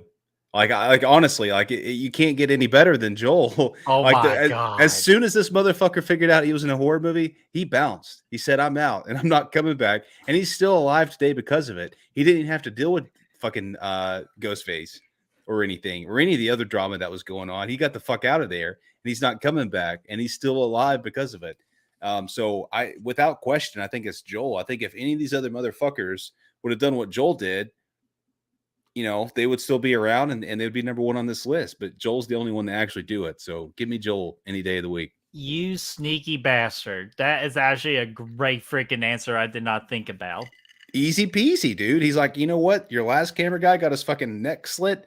I'm out of here, man. Good luck. Happy Christmas. And I'll see you next year. Not. I'm moving to fucking Mexico. Yeah, it's like, I read your book. Kitty gets gutted. So, man, dude, great freaking answer, man. So that's our top 5 for smartest characters. So let me read y'all's comments super fast here. Blu-ray Alex says Aaron from Your Next. Very good answer. Sebastian, back from his Saw opening list, his number one is the Jigsaw opening because it gets you hyped for the movie. I will admit that's very true. Yeah, and it also does kind of like just let the people know that the games are back. Jigsaw is back, but initially I was making a full list and this one was at the bottom just because I just, it felt weird, to start a Saw movie with like a police chase and shit. But it was, at the same time, it does a good job of letting people know that these games are still going on.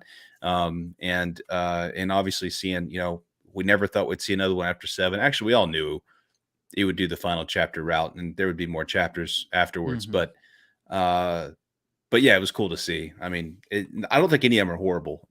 It was just, for me, all the other ones are better.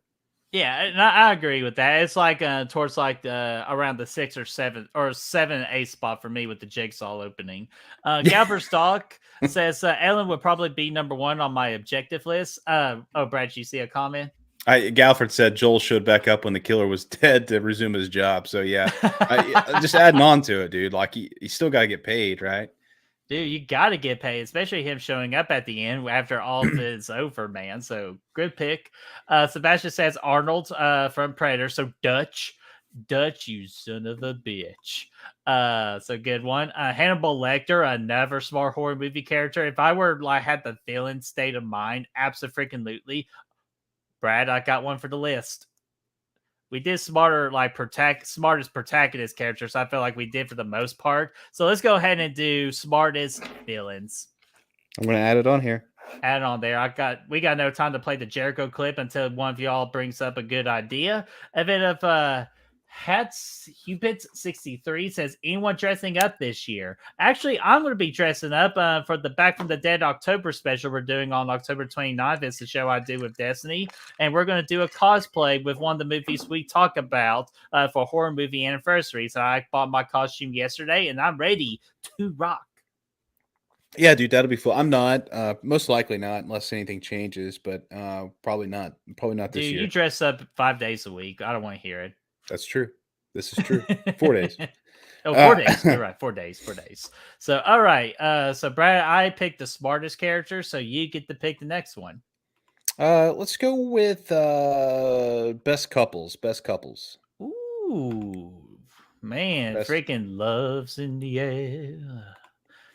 Go get that love's in the air. All right, so go ahead, Brad. Your honorable mentions for horror couples. I have one. It's Ed and Lorraine Warren. Honestly, they would be higher. Like they're probably one of the more iconic couples in horror, but it's like you don't really see much of them like together in the movies, like actually doing couple things together. So for that reason, they stayed down to kind of number 6 for me. And I might contradict myself with that here with my number 1, but I don't give a fuck. So yeah, it's for that reason. Like you can tell they're married and they love each other and stuff, and that's great. And there's a couple plot lines, especially in Conjuring 2. That dig into that, but yeah, they're honorable mention. Hell yeah, man. My first honorable mention, I'm not going with how the pacing of this show is going, I'm just going to rush through my honorable mentions. My first honorable mention is Evelyn and Lee Abbott from A Quiet Place. Love their chemistry, plus their chemistry works just because of the sole fact that they're married in real life, so of course it's going to work.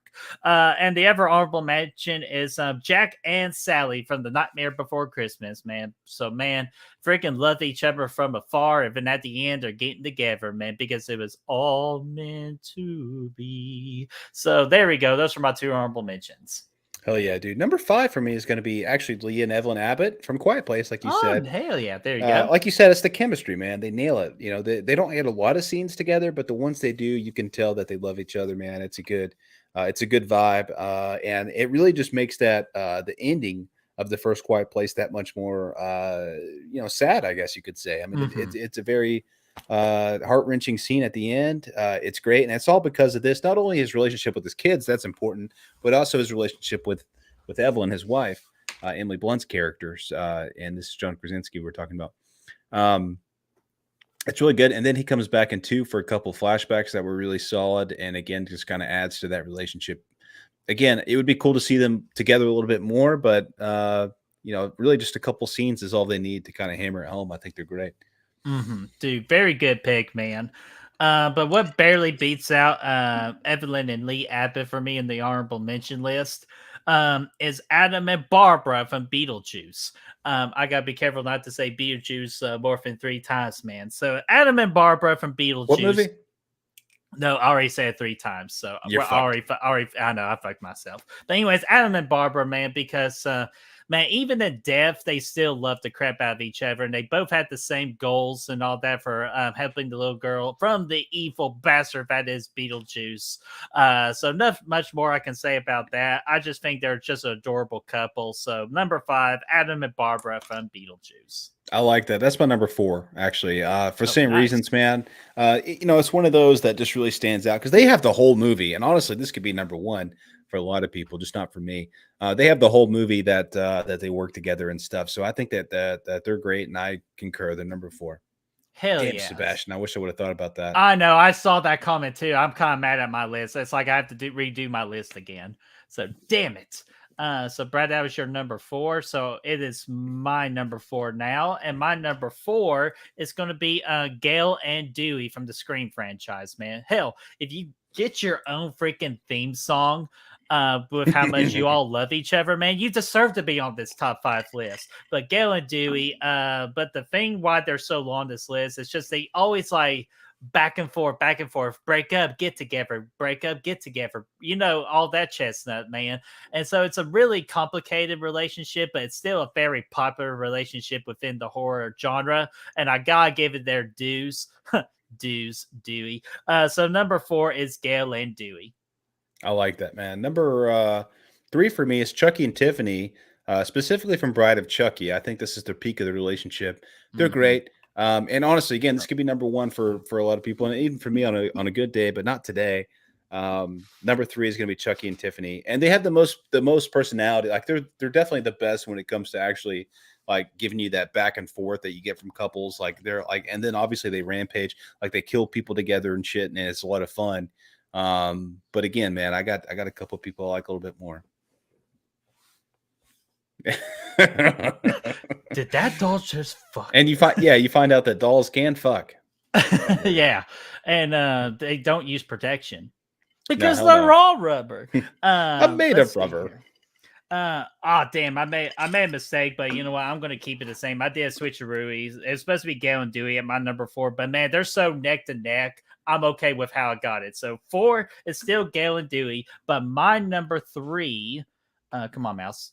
Come on, mouse. There we go. My number 3 is going to be Gomez and Mauricia from the Addams Family, because man, if you're talking about like horror couples, definitely one of the first 3 that's going to be mentioned is Gomez Morticia from the Addams Family, because man, they're just iconic. They just, any chance they get on screen together, they're going to show their love with one another, whether it makes people feel uncomfortable or people are actually digging it. Man, I gotta give them their dues. They're adorable together in their own creepy and unique way. My number 3 is Gomez and Mauricia from the Addams Family.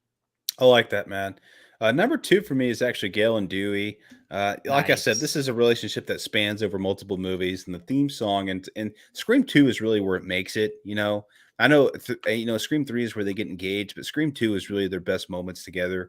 That's where you get the Dewey theme song. That's where you get to find out that they really do have strong feelings for one another. Obviously, it starts with Scream 1.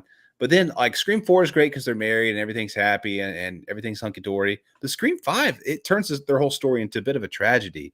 And I like it for that. And I like the way that it all kind of panned out there. It's kind of like with Han Solo and Princess Leia, where, you join these characters again after several years and you found out that their marriage didn't work. And in this particular case, it was just very sad for me to see that. It worked out really nice. But yeah, it's gonna be number 2. And you did it by text, dude. Yeah, man. So I don't, but number 2 is a strong. Yeah, their dialogue. Their dialogue, man. Their dialogue together is bar none. Yeah, dude. Especially in 5, I agree with you, because again, it's kind of like they were tackling on their real life issues too. Definitely one of the best scenes in the entire Scream franchise, in my opinion.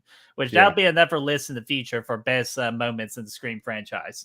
So. Yeah. My number 2 is going to be, Brad, you already said it, Chucky and Tiff from the Chucky Child's Play franchise, but mainly from Bride of Chucky, because just their chemistry outmatches one another too. Like, you can't always figure who in the world can upstage to Chuck, man. It's definitely Tiffany, man, especially when she goes from that bridal doll to the main golf doll. Dude, I'm just saying, if she were a little bit bigger, that'd be an amazing sex doll. But that's all. I'll leave it towards that, man.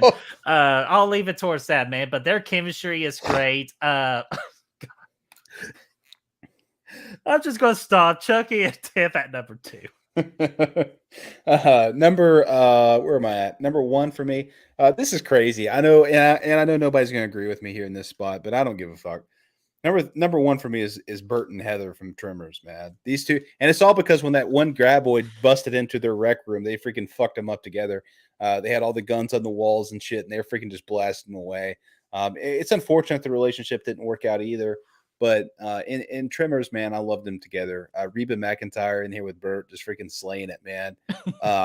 It's just, they're perfect, man. I don't know, they're perfect for each other. And for me, it's really because I love the movie Tremors. They just work so well in it. I'm giving them number 1, man, and I don't even care. I'm not even going to apologize about it. No, man, don't forget to apologize at all. Anytime I get to hear my name with Reba McEntire, I'm always a happy man.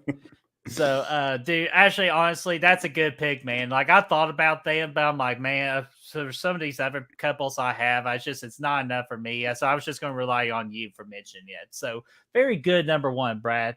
So let me go ahead and go to my banners here so I can hit my number 1. Come on, number 1. There we go. Number 1 for me, Brad, is going to be Ed and Lorraine Warren. Definitely one of the most famous horror couples out there in the horror genre, man. Again, when you first see them on screen together, you just can't help that their chemistry just matches each other like to perfection, man. They play off of each other well. They just go through so many dark obstacles together. Whether they say, no, don't come with me. No, I'm coming with you. Like, it's just all that is freaking spectacular. And plus, one of my favorite lines too is, remember what I told you that one night? Do you want to go again? Like, absolutely spectacular, man. I just love them so much.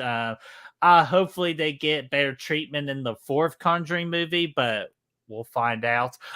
So my number 1 is Ed and Lorraine Warren. Yeah, great pick, man. Great pick. Yes, sir. So those are our horror couples. While I get everything situated here, let me go ahead and read some comments. Well, first off, same thing. I'm going to get a refill while you do that. Yeah, get a refill real quick. Because once you come back, I'll get a refill. Rosie, my dear, I got you prepared this time, my dear. Here is your orange rose. Because I heard something about you wanting an orange rose. So here is your orange rose, my dear. Welcome, Rosie.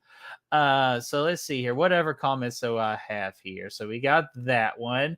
The Jesus custom footwear. What's going on, my friend? How are you doing? Blu-ray Addict says Chuck and Tiffany. Again, great choice for horror couples. Michael and Jamie Lloyd, which Sebastian, I know you're joking, but I still wanted to put that on screen there. But again, me and Brad are both mad that you came up with a genius freaking nominee, and that's the couple from Insidious, man. Very good couple right there. Let's see here. Galfer Stalk says, my favorite horror couple is Jessica Alba and Devin Sawa's right hand. You naughty person. And I'm glad I rated before Brad was here, because again, he has not seen Idle Hands. That's the only thing I know about Idle's Hands. So let's see here. Atana says, my favorite is definitely Chucky and Tiffany. And Brad, you'll like this one. Melissa says Hawkins and Lori from the David Gordon Green. I was going to say that as a joke, actually, for number one, but I forgot. So thank you for bringing that up, Melissa. About I love it. With the gardening, man. Yeah, dude. The gnomes. They're going to go to the cherry blossoms in Japan together, and I like that. In freaking Japan. And you're so welcome, my dear. You are so welcome. So, all right, Brad, we did horror couples here. So you picked that one, and I think it's only right since I picked the smartest characters. Might as well go with the dumb characters. I think so too, man. Let's do that. So let's go ahead and get that situated here. Let me delete this. Let me get back to my banners with the honorable mentions. There we go. So, Brad, I actually have 3 honorable mentions. Again, I'm going to rush through these honorable mentions real quick.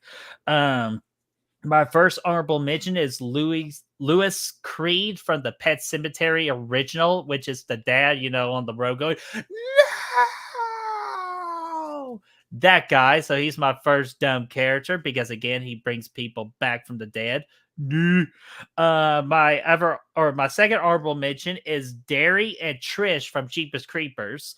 Actually, no, I apologize. They're in my top 5. So sorry, I forgot I did the arrow thing. My honorable mention is Jeff from Saw 3. Slow as motherfucking Jeff, making slow decisions, just being dumb. And my last honorable mention is Officer Nash from the original Black Christmas. Oh yeah, that's a good call. Yeah, I like that. I watched Black Christmas last night, so he was fresh on my mind. Yeah, I got a few myself, man. This was actually, I had a big list, and I brought it down. Dude, there's so many of them. Yeah. So I think I got one. Obviously, Laurie Strode, but specifically the one in Halloween Resurrection where she takes the mask off. Fucking get out of here with that. Obviously, Tommy in the same universe here. Tommy from Halloween Kills. What the fuck, bro? I mean, seriously. We all know the reasons why. And then obviously the girl from Saw 2, I don't know her name, but the one that stuck her hands in the fucking blades and with the fucking syringe. I'm like, I'll get that one. Okay, I'll let you tackle her. And then Evelyn and Lee Abbott from the Quiet Place franchise. I like him as a character, but man, they made some really dumb decisions. One being bringing your kid out on the freaking supply run and letting him get scooped up by the creatures, and then 2, having a kid in the franchise. And I get it. That one, they didn't try to, it wasn't planned. It was something that came up. Obviously, if you have either Emily Blunt or John Krasinski as your spouse, you're going to do it. And accidents do happen. So I'll give them the benefit of the doubt there. But yeah, that's it, man. That's some good ones. Hell yeah, man. Those are some very good ones.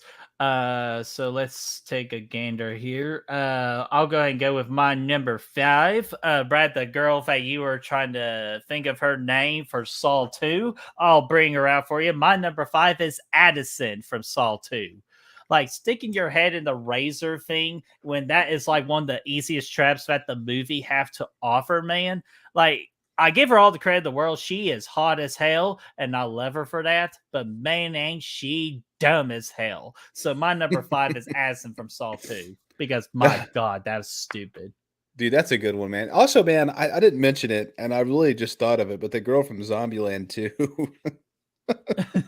literally would have to be number 1 on this list. Oh my God. But dude. yeah, I forgot about her. But anyway, number 5 for me, you mentioned him, Louis Creed from Pet Sematary, man. And I'll give him the benefit of the doubt for trying to bring his son back. Obviously, like against the warnings that his boy gave him Judd from across the street. Judd, thank you. You get the warnings. I watched the shitty prequel earlier, so that's how. Yeah, I'm not watching that, man. It looked horrible in the trailers. Everybody's saying it sucks. I'm not going to bother. But yeah, Judd said, don't do it. Sometimes dead is better. And I get, like, you lose your kid. Okay, I'm going to bring him back. I'm going to try it. But you try that, you fail. Obviously, he comes back. He cuts Judd's fucking Achilles out. He tries to kill you. He kills your wife. He kills everybody around. And this motherfucker's only 3, right? Like at the time, I think maybe even younger than that. He might be 2. And he still created that much carnage after you brought his ass back. And then he's going to go as far as to bring his damn full-size adult-ass wife back after the fact and think it's going to be okay. That's the one that gets me. Like, okay, like Gage, okay, cool, fair enough. Try it, see what happens. Like, worst-case scenario, you hit him with that needle, let him go bye-bye. But dude, you know what the carnage she created, and you're going to bring your full-size wife back? Like, yeah, that's on you. You fucked around and you found out. That's like, you're the definition, bro. And I'm sorry that you went into the situation, and I'm sorry it all happened to you the way it did. But you knew what was going to happen with that one. Dude, I'm going to get so fucking canceled for this shit. Said no one before they said something before they get canceled. I know why Lewis brought back his wife back from the dead. Because sometimes in sex, dead is better. Oh my gosh, dude. What the fuck, man? You like those guys at the beginning of Halloween 2 in the van when they're talking about the corpses and jam and jelly and all that stuff? Get Jamie Cock off Dead Girl's ass. Oh man, guys, I'm sorry for my unprofessionalism as right now. Blame the Mike's Hard Lemonades. So let's see here. Let's go to my number 4, Brad. I kind of slipped on what my number 4 is. I'll say it now. My number 4 is Derry and Trish from Jeepers Creepers. All they have to do was drive away. When you see a random person drop a dead body in the tunnel, what's everybody's main reaction going to be with that kind of situation? You drive away. You drive away and you never look back. These dumb motherfuckers not only got involved in this creature's business, but they freaking just were meddling the entire time. So honestly, they got what they deserve, man. They're just dumb as hell for doing that. You think 2 heads are better than 1, but in their instance, not really. So they should not replicate for the future of this planet. So my number 4 is Derry and Trish from Jeepers Creepers. What did you say about them replicating? Like they shouldn't reproduce. That's what I was trying to get at. Not together, but no, I'm not talking about together. Dude, no, I'm not. No, I don't believe in Alabama death. Yeah, I actually have Derry here at number 4. It's really Derry the most because Trish tried. She's like, let's get the fuck out of here. But she did let Derry talk him into going back to the fucking church, and he actually crawled back down into that fucking that pipe. That was the thing that really got me with Derry. He said, yeah, we're here, we're cool, but I'm going to crawl down in there. And then obviously he slipped and he fell down in there. But it was just like they had opportunity after opportunity to get out of the situation, and they remained themselves. They kept themselves inserted firmly in the middle of it. And so yeah, they fucked up, man. And Derry paid for it at the end. He doesn't see straight anymore. Quite frankly, he doesn't see at all. he doesn't do it anymore. And we know where the Jeeper Creeper got his eyes, because it's like, it's just like, it's like, why would you do that? Like you said, like get out of there, call the cops, whatever you got to do. But like, get the fuck out. Like, don't stick around anymore. Don't go back to the church where this dude was just at after he just gave you the scare on the road. Because this was after he ran him off the road. Like this was after he literally like rammed into the back of the thing, and he gave you a chance to get away. It's on you for sticking around. Stick around. So Brad also did freaking Derry from Jeepers Creepers. Yeah. So let's see here. Let's go ahead and go my number 3 here. Number 3, this should be self-explanatory. He should be in most of everybody's top 3 dumbest characters. It's freaking Eric from Evil Dead.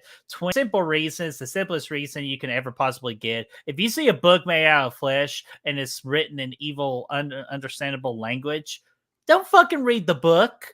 That's it. My number 3, Eric from Evil Dead 2013. Because my God, what an idiot.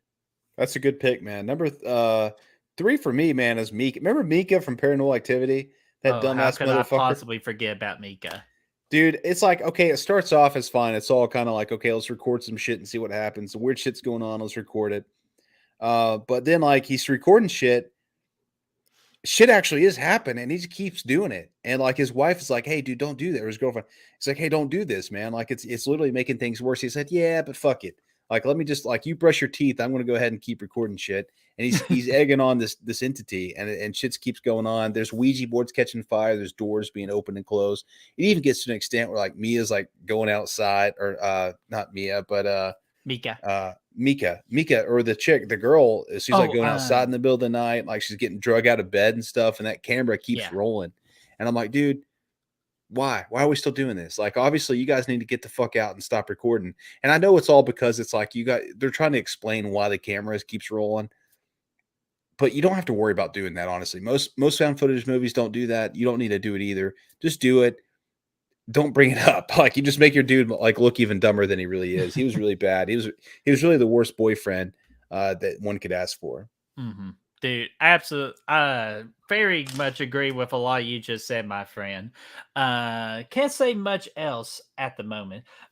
So my number 2, and I've been seeing some people say this in the chat, and I thought I was going to be one of the few. I think, Brad, maybe you had him on your list. I'm not sure yet. But my number 2 is the mayor, Larry Vaughn from the Jaws franchise, especially Jaws 1 and 2. Mainly, again, simple reason. You know about this Bruce the shark that's in your waters that's killing people, but you're saying, fuck that, I want to go make some money.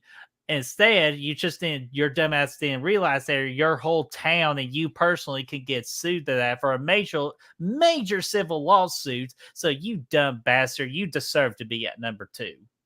Yeah, dude. He's a big pick, and I've seen a couple people in the chat saying that as well.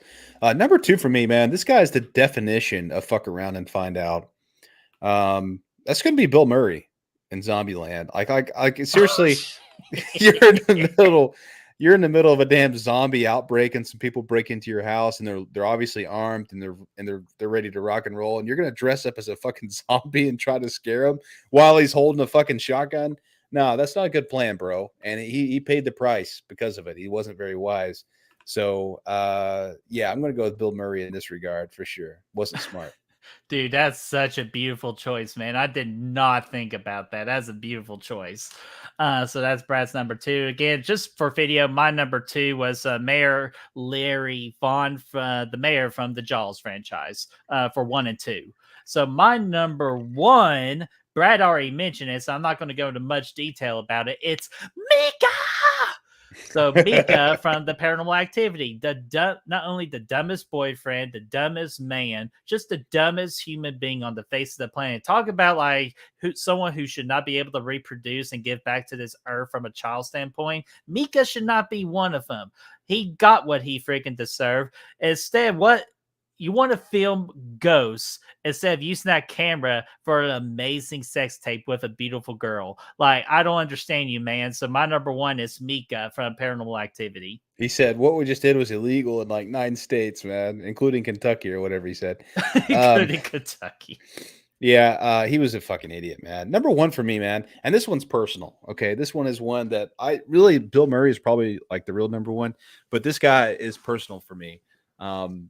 It's the dipshit from fucking Strangers Pray at Night, dude. Like without question, Kyle, Kurt, whatever the fuck his name is. I can't remember the brother character. The dude comes in. This guy, like the strangers are literally attacking his sister, not even like a stepsister or anything, like his actual sister that he's close with. He's the freaking bad guys are attacking her ass, and he's just like, he's got a loaded gun, and he's pointing it at him. She's being attacked, and he doesn't fucking blow her away. like one of the strangers, one of the fucking the girl ones. I can't remember which one it was. But your sister's literally getting murdered in front of you. And you're just going to be like, okay, here's a gun, but I'm not going to do anything with it. Like, no, blow them away, man. Like literally, like just kill her and then focus on the next two. No, you're going to wait until later. No, this was your opportunity. It's 2-on-1 at this point to even the numbers game. This is when you turn a 3-on-2 to a 2-on-2. You have the opportunity to do it. And you missed that. The guy's dumb as fuck. I hate him, and I hate the movie because of him and this one decision alone. So he can fuck off, and he's going to be number 1 on this list. Dude, great number 1 because again, that's a good number 1 for your point of view. My point of view, absolutely not, because. The fuck? Like, I swear I got freaking. hey, guess what? StreamYard agrees with me, so fuck you on that. So, those are our dumbest characters. And before I go, give me a quick refill, Brad. You could read some of the. What's your number 1? Though? Oh wait, I didn't go my. Oh, you did Mika. You did. I'm sorry. Yeah, I did Mika. Yeah. Okay, I was about to say. I was like, yeah, I'll take care of it, and I'm going to save and say hello to Jeff. Okay, I'll do it. Yeah, Jeffrey. Say hello to Jeffrey. Jeffrey, how are you doing? Let me get a refill and think about the category you want to do next because we got 2 more. Yeah, 2 more, man. Jeffrey, what's going on? Oh, dude, Melissa, good call. The father in Halloween 6. Yeah, he was an idiot. He came back home. The lights were all off. Everybody left because the wife tried to say, like, she called and said, "I'm leaving. Like, Michael Myers is fucking here. We're leaving. We're not doing this anymore." And he came back anyway, and he was surprised to see that. Rosie's talking about Corey Cunningham down here. Get out of here, man. Corey Cunningham is the GOAT of the Halloween franchise. And don't let Brad or anybody else tell you otherwise. He's a good guy. Now, he tried to be a good guy anyway, but the world shit on him, and he shit back. Let's see. What else we got? Let's see. You're talking about fart noises with Galford. I don't know what that's about. Okay, Melissa said dumbest for her has to be Stu from Scream. Okay, yeah, he made some poor decisions at the end. He probably could have made it out. Honestly, if you think about it, all of the ghost faces were pretty fucking stupid.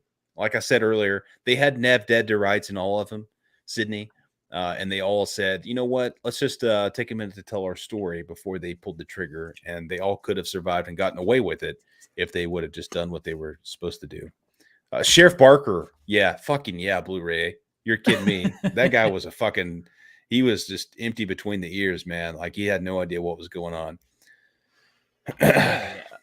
Anything else? Real quickly, Melissa, Bretman, I love your shirt. Lost Boys is an awesome movie. Absolutely, it is. It's my favorite vampire flick, and you'll see the Lost Boys in the greatest horror movies of all time tournament. So don't worry, we didn't leave out the Lost Boys. Yeah, dude, absolutely. It's included, and we're excited about the tournament, man. We really are. And to finish this out, Rosie, you're right. Too many dumb characters in horror. So yeah, so we could easily do another list. We could do a whole stream on dumb characters in horror, and we might do that. I'm going to put it on the list. We might actually do that. It might not even be a ranking. We might just have a discussion about dumbass horror characters. So yeah, I love that. Love that idea because we need to do more good real lives. Even though we've been having so much fun with the Flicks with the Fellas series we've been doing. Yeah, I like that. I'm going to put it on the list. Put it on the list. Evan, do you want to go ahead and pick our next category? I will. I think saving our last. I think saving the jump scare one for last is a good call. So let's go with blood-covered protagonist. We think alike. My man. Let's go with blood-covered protagonist, man. I like that one a lot. Ooh, yeah. And real quickly, Melissa, I agree. Leprechaun has had one stupid one. What about all of them because of what they were wearing in that movie, especially Jennifer Aniston's character? So I agree. Oh. Hey, by the way, before we get into these last couple categories, again, like we said earlier in the stream, if you guys have some good ideas for some rankings you want to see us do in the RankAthon, let us know. We'll put it on the list, and we're going to try to do more of these too. And give you full credit. Yeah, absolutely. So drop them in there. We'll put them on the list and rock and roll with it. But yeah, let's get into blood-covered protagonist. All righty, so let's do it. And Brad, you go first. Honorable mentions. I had one honorable mention, and I think his name is Red for Mandy, Nicolas Cage's character. Good one. The movie was so far out there for me that I couldn't get into it as much as because there was a lot of things they did that I really liked. in the movie, but it was just so weird and just I don't know. I'm going to try it again one day, and hopefully I like it a little bit more. Yeah, I still enjoyed it for the most part, but I was also a little just put off by how crazy it got. You But thought either Willy's way, Wonderland was a bad movie? well, I'd take Mandy over Willy's Wonderland though. Fuck it. But the third act with Nicolas Cage running around with blood all over his face, just freaking slaying it though. He was great. So, any other honorable mentions? That's it for me for now. Alrighty. I got 2 honorable mentions. I'll go for them quick. Sydney from the Scream franchise. Anytime she's covered in blood, it's awesome and just shows off her badassness. And speaking of badassness, my other honorable mention, again, I wish I could put her in the top 5. I would love to put her in top 5 in anything. I just can't for this one. My other honorable mention is Aaron from You're Next. Good pick. Good pick. I like that. For honorable mentions. So, Brad, what is your number 5? I got number 5, and she's kind of Aaron's counterpart, and it's going to be Grace from Ready or Not. The way the movie ends with all the people like exploding and like blood squirting all over her and stuff like was just ridiculous. But her freaking suave, like her all that the suave you have, like her walking out of that house just smoking a cigarette on the front porch like nothing ever happened was like the coolest thing that I've seen in a while after she went through a night of hell. So I really like her for that, and I think that it was really cool, especially with her dress, her white dress that she had on, the contrast there. It looked good. It felt good. It felt right. And just the way that she held it all together was awesome. Dude, very, very good pick. I rewatched Ready or Not yesterday, and I forgot how damn good that movie was. It's great, man. I love it. Oh, yeah. And, of course, Ready or Not, part of the tournament for best horror movie of all time. So let's go ahead and go my number 5. My number 5 is going to be one Mr. Ash Williams from Evil Dead 2. Just because when that blood covers him after that blood shoots out the freaking wall, he's like, roar, roar. Like all that, and just you see him covering all that blood, you can just tell, man, he has had one hell of a night, man. Just going through some crazy batshit moments that you really don't think anybody should ever go through. But thank you, Mr. Ash Williams, for doing it so we do not have to. So I have to give props to Ash Williams from Evil Dead 2 at my number 5. Yeah, I have Ash Williams at my number 4 actually, and you said it before, but just seeing him in that whole like second half, actually, it's almost like it's almost like 2/3 of the movie completely covered in blood, slaying fucking deadites and shit with his chainsaw, like, and every time he slays one up, and it's specifically Evil Dead 2, although you could count a lot of different interactions in this franchise as being blood covered, not only him but other characters, but. Yeah, seeing him just slaying fucking people with his chainsaw, being covered in blood already, and his crazy ass, goofy ass smiles that he pops up with his teeth and shit, like it stands out. It's one of the more iconic blood covered protagonist shots, and he really soaks it in, man. And he's great. He's great. Oh, hell yeah, dude. Again, Ash the man, you're one groovy dude. So let's go ahead and go with my number 4 here. My number 4, Brad, I'm kind of curious if you remember this character, because I know your wife remembers this character and this movie very, very well. It is going to be Sarah from The Descent. Definitely. Especially, how could it not be, man? When you or you think it's like a body of water she was hiding from the cave dwellers, man. It's not. It's a whole area full of blood. But hey, this is an appropriate time for Brad going, more blood. More blood. More blood. And trust me, there was plenty of blood when she come up from that whole like little pond of blood, man. Like, and the best way, it's just not only does she look awesome covered in blood, but it's also kind of like a reemergence, like a brand new birth of life of the character. Like, she's not going to take any more bullshit from anything, and dadgummit, she's going to survive. So it is an awesome moment, not only in the movie but in the character development of Sarah as well. My number 4, Sarah from The Descent. Dude, number 3 for me, if this scene was a little bit longer, it could have been higher, because it's one of my favorite scenes with blood in all of horror. It's going to be Beverly Marsh from It. Yeah, good pick. And it's not necessarily what they did in the remake, but also the original, and also in the book itself. I know we're talking movies, so I'm going to go ahead and just say it chapter 1 for the purpose of this list.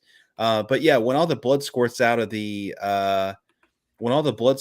damn sink and covers her in it, like it's just epic. And the way that her dad can't see the blood when he comes in and stuff, it just makes it that much more creepy. It's a really disturbing kind of scene, and when the kids come and help her clean it all up, it's disturbing. It's fucked up. So I like that quite a bit, man. Give me Beverly Marsh. She gets covered in blood again in It Chapter 2. Yes. But it's really the one in It Chapter 1 that really nails it. It's the bathroom scene where her bathroom gets covered in blood. So I love that. Bravo, man. Excellent fucking pick, man. I'm surprised that should be honestly higher, but I'm glad at least you mentioned it. Very good pick. Absolutely, man. I love it.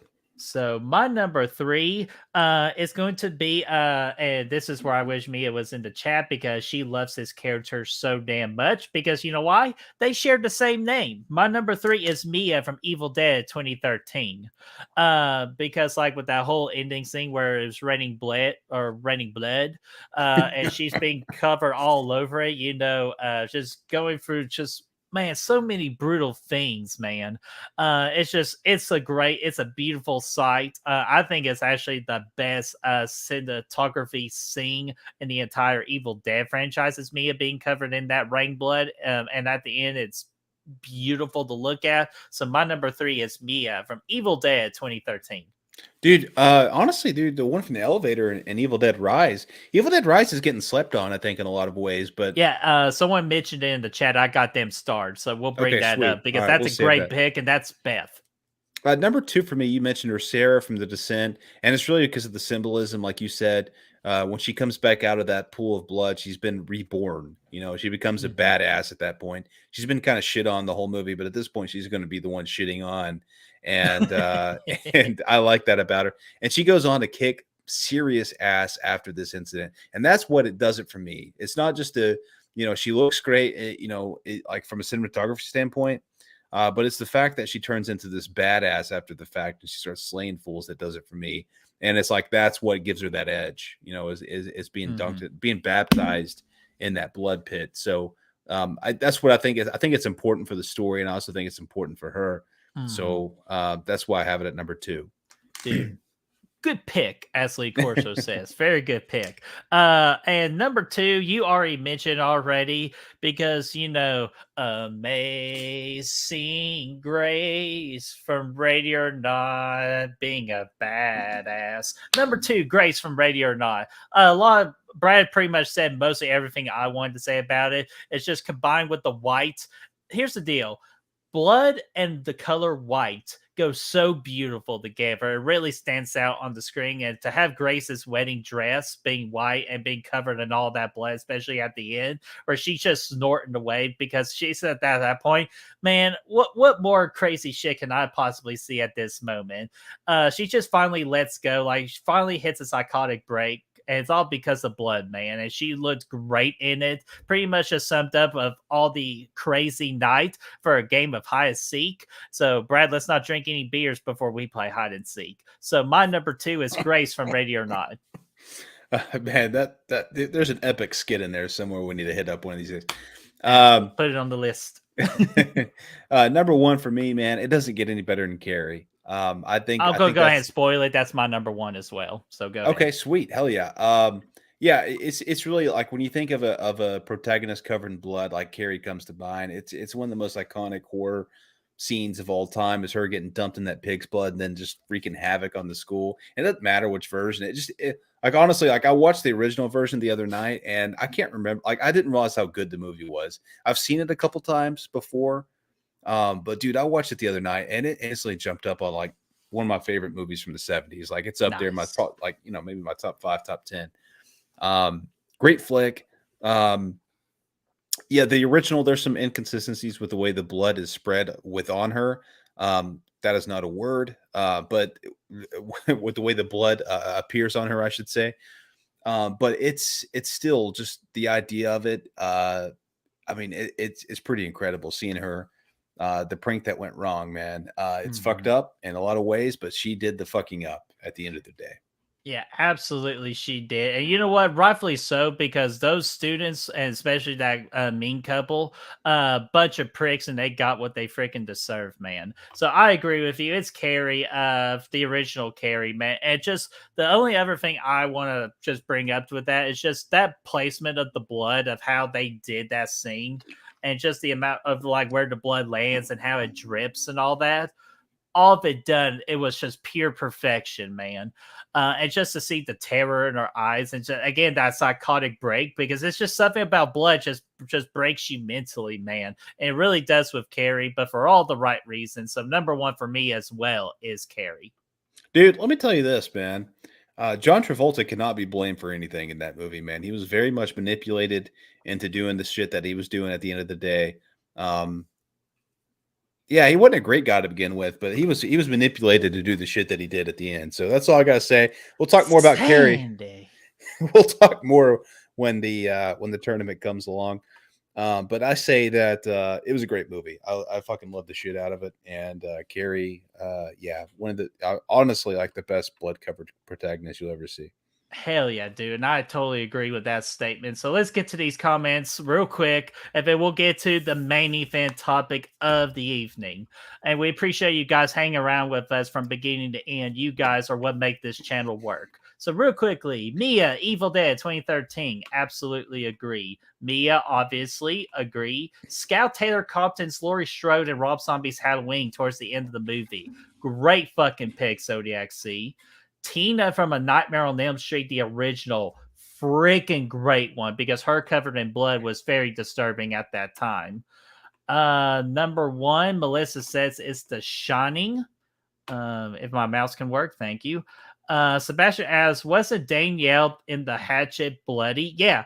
Hatchet 3, she was a bloody mess and she had to do that shower scene. Very stunning.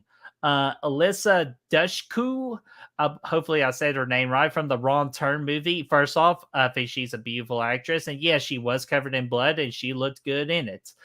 And Tana says another blood covered main character. I would say, oh yeah, that's right, that's Beth from Evil Dead Rise. I remember you were the one that said that. Brian, I'm not sure if you've seen this movie from 2017 called Revenge.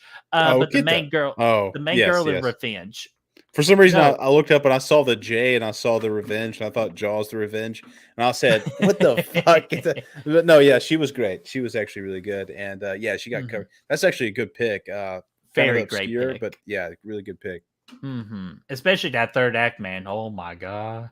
And the gal for stock, to finish off this category, this topic, let's be honest, women look hot covered in blood, and I don't feel weird for saying it. I salute you. So there we go. So let's go ahead, get to the main event topic of the evening.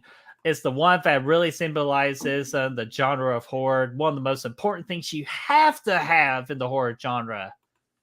That's jump scares, my friend. So this is going to be a fun damn topic. So let's go ahead and dive right on into it. So honorable mentions. Honestly, this was the first one that I ranked, and I left off the honorable mentions, so I don't really have any that I can think of. So I don't have any.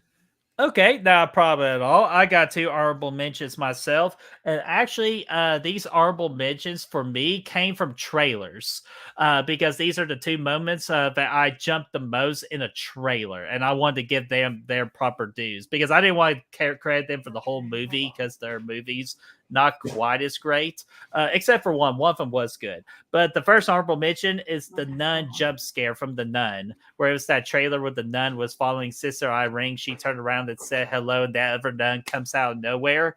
That made me jump from the trailer. So I want to give credit for that. And the other honorable mention from the trailer was Smile. When the first trailer came out and the girl was walking up to the main character's car window and knocks on it, and she did the whole head like that. That one scared the shit out of me too, and that's why I was like, damn, I wish that could have been saved for the movie. But I wanted to give the props up to both of those jump scares from the trailer, not their movies, just from the trailer. Yeah, that's a good one that should have been saved. I'm going to go with Blu-ray Attic actually for my honorable mention. Signs when the alien first pops up. Thank you. Yes. That's one that's always stuck with me. So thank you for bringing that up. I'm throwing it on the honorable mentions.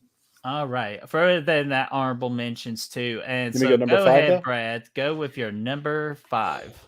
I'm going to go with that crib scare we see in Insidious, man. I think this is for me the most scary jump scare of the movie. I know everybody's going to say the Darth Maul behind our boy Patrick Wilson scare for number 1 or number 2 or whatever for them. But for me, it's always been the crib scene for me. Whenever Rose Byrne comes into the baby's room and that demon standing behind the crib, it's because it's not very it's kind of subtle. Honestly, you could almost miss it if you're kind of like haphazardly watching the movie, because it's not a huge thing that happens. It's just like it's behind that mesh. And that scene itself is really tense leading up to it. You got the alarm going off, which is really loud noises. And it's kind of in the middle of the night. So anytime you got alarm going off at nighttime, it's scary, especially when it's your house. So I think you're already on red alert, and then you see that happen. She runs in there. It was fucking scary. That's one that to me that always freaks me the fuck out. And quite frankly, the red aroma of the room too, man, just drives me to Scary Town. Dude, very good, very strong pick. And I knew you would bring up the Insidious franchise one way or another, man. Oh, definitely. And there's tons, man. Like we could do a whole list on Insidious jump scares. For me, that's the one I chose to represent the movie, though, and the franchise. Yeah. Hey, dude, that's a very good damn pick, man. So let's go ahead and go to my number 5 here. And actually, there we go. My number 5. And someone already said it, so I'll pull up their comment as I'm talking about it. My number 5 is the Jason jump scare at the very end of the original Friday the 13th. And Brad knows all about this because he showed me the original Friday the 13th, and the bastard didn't tell me about this Carrie ending copycat scene, because they totally copycatted the Carrie ending with this particular scene. But you know what? It still worked because it scared the shit out of me, with ugly ass kid Jason popping out of that water and getting that evil dumbass bitch Alice, which I was glad of. Fortunately, it was a dream sequence, so she didn't get got right there, and that made me sad. But it still scared the hell out of me, especially the look of kid Jason at that moment looked terrifying and great. So my number 5 is Friday the 13th, the ending for the original. It's a good pick, man. Number 4 for me. Dude, you remember the It Follows when that tall dude comes in through the door? Yes. That's it for me, man, because it's like it comes out of nowhere. Like obviously we know the Mike and Monroe's running from the entity that is following. It's the second entity named It. It's the second entity named It tonight, but this is but this scene for me really stands out. She's running through the house. She goes into that room with her friends. And you think she's safe, and it's all good, but then it just kind of cuts back to the doorway, and this really huge fucking motherfucker comes walking through it. R.I.P. The actor died, but he comes walking through the damn door, and he has to like duck under. Like that scene for me is always just kind of fucked me up. I like that one a lot. So it's number 4. It's one that really stands with me. Dude, that is a beautiful one. That's actually one of the more popular ones mentioned for a jump scare. So very damn good pick.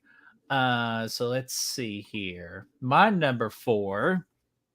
We're gonna return to the world that did sit, man. It's the freaking cave crawler scare, man. When we're first introduced to those cave monsters, man. Is anybody there? And then first off, just the way they shot that scene, man, was absolutely perfect camera work. Not only that, just to do it with the freaking night vision goggles, kind of like view with the green and the black. Genius, dude. Pure genius. What a way to set up just a very intense atmosphere. And I'll say, not only did this thing scare me, but your wife's reaction scared me the most. So, dude, that was a great moment. Yeah, that was one of the most proudest, or one of my very favorite moments in the horror genre of not just of a horror movie watch experience. That's one of my top 3 experiences ever, just because it's just so freaking hilarious. It even scared your dogs too, which I wasn't even surprised by that. Yeah, well, they got scared from your ass screaming. Yeah, I got scared as well, so I'll admit that. So my number 4 is the introduction to the crawlers from The Descent. Yeah, I like that. That's actually my number 3. Nice. Because listen, this whole movie is kind of like, honestly, I if you don't watch this trailer before you go into The Descent, you have no idea there's creatures in these caves. It spends 2/3 of the movie with these girls like just going through these fucking caves doing their spelunking thing, whatever you call it. They're going through there like diving into these caves and shit. It's getting very claustrophobic. It's scary already. It's already characterized as a horror movie in and of itself. They're going down there. They're getting stuck in all these little tunnels. Their exit gets blocked off. It's your classic like we're fucking stuck in tunnels and we can't get out, bitch, kind of movie. And and then like they get all the way down at the bottom, and like this whole thing's going out. You got people injured from rope burn and breaking legs and all kinds of crazy shit. And then you reveal that this creature has these fucking people in here, that these creatures, if you will.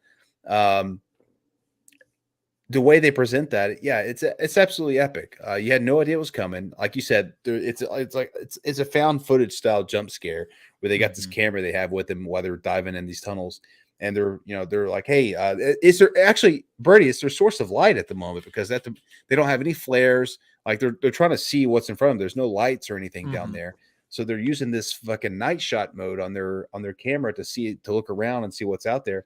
And then, you look around to your character, and behind your character is this fucking cave creature. And yeah, it's one of the best jump scares of all time for sure. Dude, absolutely it is. You got your movie on a tier 2 scare, and then with the claustrophobia and stuff and your sense of fuckness, and then you bump it up to a tier 3. So I think it's what it does. No, dude, absolutely it does. And it's like, again, like you don't even need the cave monsters in this movie because just the like the tightness in the space and like the ability, or just kind of like the thought of like, oh crap, I'm stuck in here. That's scary enough. Like we didn't even need to add those freaking crawlers, man. But just to add them there just was a perfect touch. Definitely, man. Definitely. So, all right, man. Let me go to my banners here and go to my number 3 here. And you actually might be impressed with this number 3, Brad. My number 3 is, I call this the smelly room guy. And this is the smelly room guy from the movie 7. Okay. Yeah. Sloth. Yeah. I like that. Yeah. I'm telling you, like, here's the deal, guys. With these 5 jump scares, like, legitimately made me go, that. Like, and that's not like just like me saying like, oh, I'm doing it just to do it. No, these moments legitimately make me scare the shit out of me. And Brad got to see like at least 3 of these in person, so he knows I'm telling the truth. So my number 3 is the smelly room guy from 7. When they were going into some guy's apartment, and they found all these air fresheners around, and they find a dead body on the bed, and they're like, oh man, freaking John Doe got another guy. And as they were getting close, like just, examining the body wakes up and goes like that. Dude, scared the hell out of me because I thought that mofo was dead, man. And it scared everybody in that room as well. And each character sold that fear to perfection. So I had to give that movie its props. So my number 3 is the smelly guy from the movie 7. You won't believe this, but my number 2 is actually the same thing. The sloth guy from 7. Yeah, it is 100% because it's one of those that it's not only a jump scare, and this is a rarity for jump scares, right? It's not only a jump scare for the people, the audience watching the movie, but it's also a jump scare for the people in the movie, the characters in that situation. So I really like it for that. They're walking in, like you said, they're walking in. This is like the 3rd or 4th dead dude they've seen, person they've seen.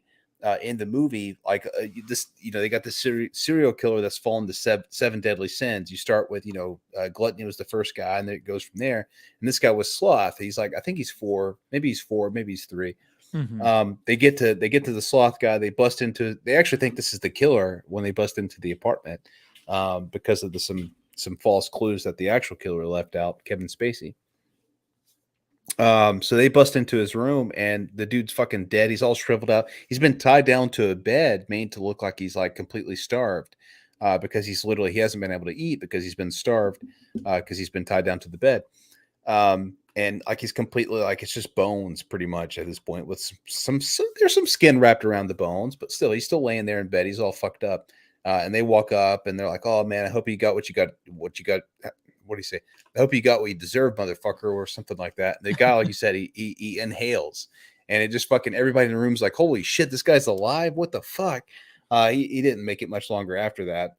By the time he got to the hospital, he pretty much died afterwards.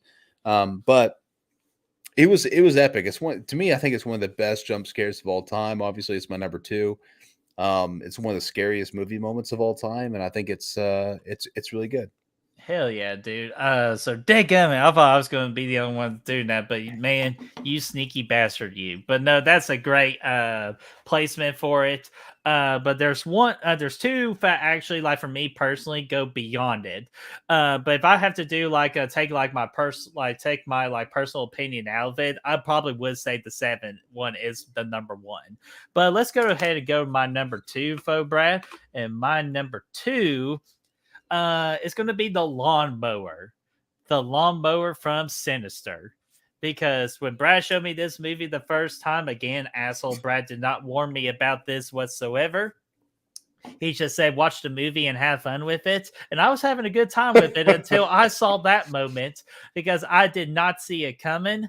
And dude, once I saw that, it was just, that's the crazy part too. It happens in a flash. So it doesn't give you really much time to comprehend what just happened, but you know what happened. It just absolutely scared you. And you just didn't even see it coming, man, dude. So it terrified me. So my number 2 is the lawnmower from Sinister. Dude, that's my number 1. I figured it was. It's one of those scenes I'll never forget. It's the one that had the biggest impact on me in the theaters. When I saw this in theaters the first time, people actually got up and left the theater after this scene. It was too much for them, and I can see why. Because this movie is so meticulous with the way it drops all of the you guys have all seen it. It's one of those, it drops these snuff films of people being murdered, and the first one starts out with some people hanging out in the tree. The second one's like some people getting pulled into a pool. They're on these lawn chairs, they're strapped down, and some dude's like on a rope or whatever, pulling them into the pool and shit. And you're seeing this throughout the whole movie. This is the last one we see. And so they know that this is going to be the most impactful one that you guys see, but we're not going to tell you that until it actually gets there. And it's, we know somebody's going to get murdered in the video because we've seen the other 4 at this point, but we don't know how it's going to happen. We see the lawnmower get started and he's just pushing it. Like, we don't know if this guy's just cutting grass. Like, maybe it's late at night. Maybe he works until 7 and it's October, so it gets dark at 6:30. So we don't know what's going on. Like, maybe he could just be out there mowing the yard or whatever, and he's just recording it because he likes to do that, just because he wants to document, for his warranties and stuff, that he does cut the grass for his house. Like, he doesn't want people to get fucked. But no, it turns out there's a dude's head that it fucking runs over, like a whole fucking family of people. And it just comes out of nowhere. It's the music, man. And this is one of those jump scares that no matter how many times I've seen the movie, it hits me the same every time. Like, I totally get fucking freaked out every time I see it. And I've seen it 20 times, at least 20 plus. We had a lot. Remember, Birdie, we did it live on the video. Dude, it scared us dearly still on the live stream. Yeah, it's one of those. It's the music and the sounds that play when this lawnmower. You don't even see the fucking kill. You don't see the kill. You don't need to. It's just, you see a lawnmower going across this fucking grass, and all of a sudden there's a head there, and it plays the most heinous, unrelenting sound you could ever hear over the top of it, and it just gets me every time. Like, it makes my hair stand up just thinking about it. Ooh, the chill bumps going. Yeah, 100%, dude. It's fucking crazy. It's scary as fuck. And not only that, and I'll the last thing to mention about that scene, Kevin Bacon's reaction to that scene was what we reacted to. So it was a perfect reaction. Kevin Bacon, I need to see this. There's a video of Kevin Bacon. Ethan Hawke. Okay, I was like, yeah, I was like, sorry. Hey, the Mike's hearts are kicking in, kids. I was like, where the fuck is Kevin Bacon, and how is he involved in this? Everything's better with Bacon. If he blows them up like he did those graboids, I'm like, okay. But Ghoul doesn't stand a fucking chance. Hey, I found the ass in. But no, Ethan Hawke's reaction to that scene was a beautiful piece of art. Yeah, dude, it was, man. It all worked to perfection. I loved it. Again, it's one of the most, the sound in general in that movie, the music and all that was really, outstanding. One of my favorite scores. But dude, just remember, like, going back to my time in the theater watching this movie, I was like, damn, man, Like you're not going to top that for a jump scare, and it hasn't been topped for me. Dude, absolutely. So what in the world can a crazy person like me put at number one that's over the lawnmower scene, that's over the smelly room guy from Seven, and all these amazing jump scares that people have been mentioning in the chat? This one got me. This one's a personal choice with me at my number one, because without this scene, like guys, this jump scare, this was the moment that I became a horror fan. And Brad, sheep. Yeah, Bathsheba. But it's not that scene. My number one is the Bathsheba wardrobe jump scare. When like things were really starting to get crazy at this moment, the girl that sleepwalks is banging her head on the freaking wardrobe and all that, and the sister was putting her down the bed, but she keeps on hearing something from the wardrobe, and as she's checking it out, her sister like just slowly does the Undertaker, like, and does like that, and you're like, what the hell is she looking at? There's no one in the freaking wardrobe. As soon as you look up, you see this bitch like freaking crawling like this, and goes like, like doing like that. Dude, I had to tell Brad to pause the movie because I need to go to the bathroom. I didn't go to the bathroom. I was just making sure I didn't shit myself, because that scene scared me so bad. But at the same time, I love that feeling of being scared. So, guys, that was the moment that made me the horror fan I am today, why I'm still here. That scene actually, that was the scene. Like, I know I tell people The Conjuring changed my life for the movie, for making me a horror fan, but that was the scene that legitimately changed my life, because it gave me all the friends and everything, just because this one scene scared the shit out of me. So, damn you, Bathsheba. I love you, but I also hate your crazy ass. Dude, I actually wanted to put that on the list. I couldn't squeeze it on there. There's a lot of good scenes in The Conjuring too. Hide and clap. Strom could have squeezed it in there. Yeah, fuck yeah, he could have. He could have squoozed in anywhere, man. But that's a good pick, man. Yeah, man. I love that. That was actually one of the really effective jump scares of the movie. Oh, dude, absolutely. And that was it, right? That's it. That's all of them. Hell yeah, we did it, man. We did freaking 8 topics, and guys, you all been awesome. So let's get your comments. Let's say what's coming up on the channel, and then we'll get you all out of here, man. I know it's getting late, but we appreciate you guys. So Blu-ray Addict says Exorcist 3 had a great jump scare. It had one of the best jump scares of all time, asking the casual audience. So that's I didn't include it personally because A, I haven't seen the movie, and B, even when I do see the movie, I've heard about this jump scare so much. Yeah, it's not going to affect me at all. So yeah, that's like when I finally got to watch The Exorcist 3, I knew it was coming, so it didn't jump scare me. But I respect the scare.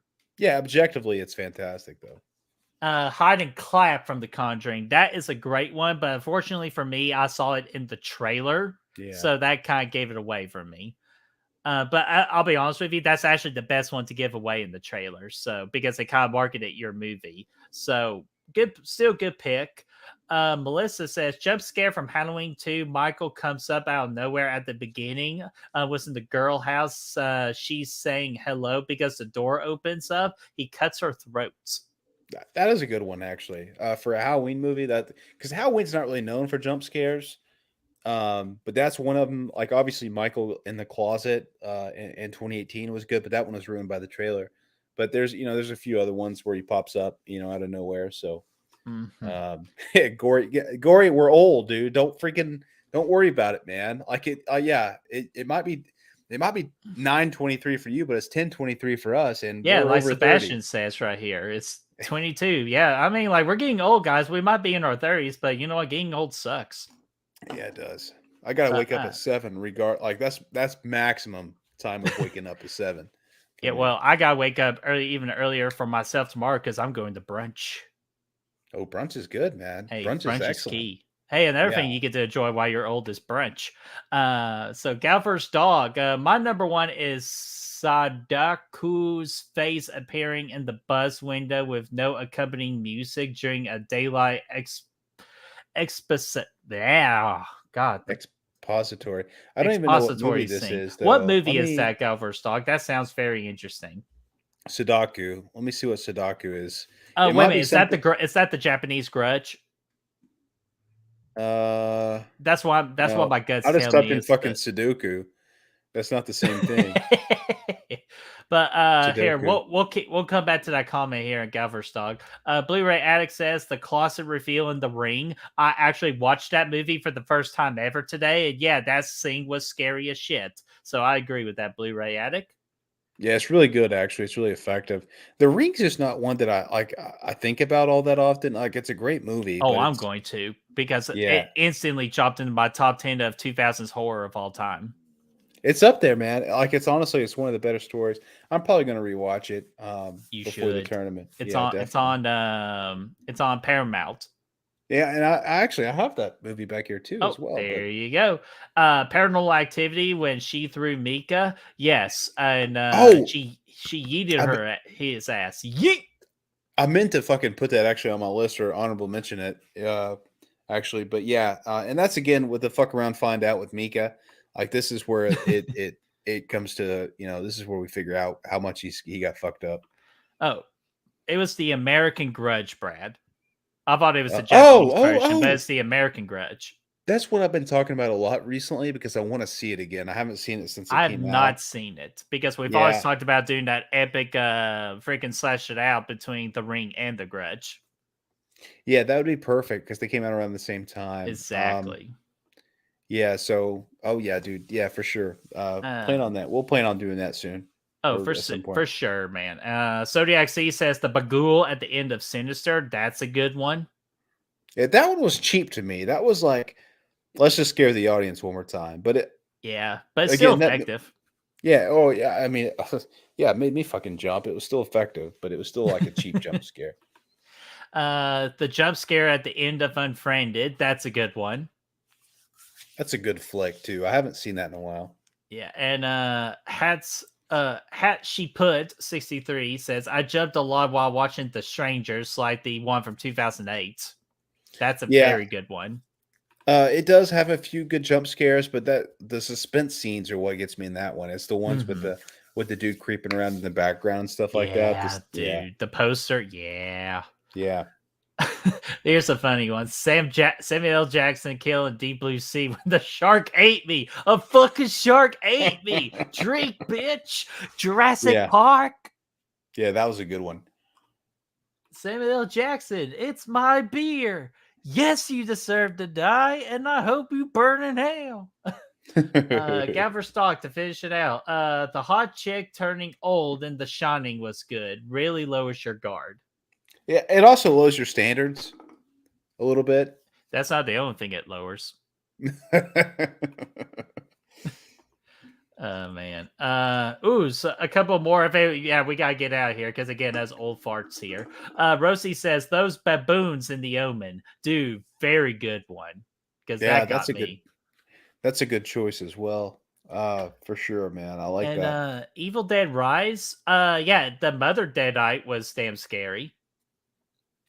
Yeah, honestly, dude, I like that movie a lot, but I honestly don't remember a lot about it, and I can't really remember any good jump scares. Just something we need to think about before the Real Horror Awards, because we're getting close to Real Horror Awards season, guys, and we're going to need your help for that, but much more to come when it's time. Yeah, definitely. I'll rewatch it before the end of the year. Thank you, Blu-ray Addict, you my man. Before we say what's going on, Brad, we got to check the poll. Let's check it, man. Let's see what happens. Ooh, Brad, very close call here. I'm going to end this poll at 29 votes, Brad. 38% is the one that had the most votes, and it goes to Zombieland. So we're going to be watching Zombieland on Monday. Sounds like a bet, man. We'll have a good time. Yeah, second place was Idle Hands, 34%, and Cabin in the Woods with 27%. So, dude, that was a close race. Yeah, that was one of the closer races, man. For sure. But, man, y'all get me excited because we get to go over the freaking rules, man, and I can't wait for it. And plus, Zombieland is on our tournament list, so it's like we're doing two birds with one stone that day. I don't think Zombieland's on there. I'm pretty sure it is, though. But you know what? We're getting ready to show them the bracket anyway. You know what? How about you just freaking nice transition there. Tell them about this badass tournament we got here. Fright Fight 2023. We'll be going over it's our annual bracket for the month of October. This year we're going to be doing the best horror movie of all time, 64 of the best horror movies of all time. Zombieland is not on this list. Oh, it's not. Dadgummit. I feel like it should have been, but a lot of other good movies are, and we're going to be finding the true winner of this bracket. It's going to be awesome. So be there for that. We're going to need you guys to help us out with deciding some of these matchups for sure. We'll put some polls up in the chat and stuff like that. So going to be epic, and we can't wait to see you guys for that, man. It's going to be perfect for the end of October. Yeah, absolutely, man. Damn, I felt like Zombieland, but we picked two other horror comedies and to put on this instead. But they're still great and they deserve it. So all is good in the neighborhood. We're still waiting on a time but as soon as we know when this tournament's going to be, we will reveal that time and create the stream link. And we're also opened up that bracket contest as well for a potential $25 Amazon gift card. Yeah, definitely, man. Definitely. And Brad, why don't you also tell them about this? Because other than Flicks with the Fellas on Monday, we got one of our big Good Real Hunting events on Friday. Yeah, that's going to be the Friday the 13th trivia night, which is going to be on Friday, October the 13th, next Friday, a week from yesterday. So be sure to tune in for that. It's going to be a full night of Friday the 13th fun. So we're going to have some guests on. We're going to have a good time. So I can't wait to do this because I love the franchise. Dude, absolutely. And we've already announced two players already, Matt Fauci and Chris Snyder. They're going to be some of our guests. And I'll throw in one more at the moment. And then when it's time to reveal the rest of them, I will a little earlier of next week or the upcoming week. And that's going to be Brad from Let's Talk Movies. He is going to be on with playing some Friday the 13th trivia. So it'll be his debut on Good Real Hunting. Dude, I can't wait for it, man. It's going to be a lot of fun. Yeah, man. And we got more people coming up. I'm just going to try to confirm dates tomorrow before I make a big announcement. So then our other big event I mentioned earlier, Back from the Dead. This is the show me and Disney do celebrating the horror movie anniversaries for particular months. And we are hit our big October special. So we got 40 plus movies to talk about. If you're a Halloween fan, this is a very Halloween driven stream that it will be. So you do not want to miss this on Sunday, October the 29th. Special start time, 7 o'clock Eastern time. And also, we got a contest for this as well. And all you have to do, once I create the main post for this, all you have to do is mention your favorite Halloween memory. If you do that, it's so easy. Even Brad can do it. You get a chance to be put into a drawing, and we'll spin the wheel for a chance at a $25 Amazon gift card. Hell yeah, dude. That's going to be awesome. And Brad's going to play. I'll play. Yeah, I'll play. Yeah, you better play. So, guys, that's all we got. I don't want to play anymore.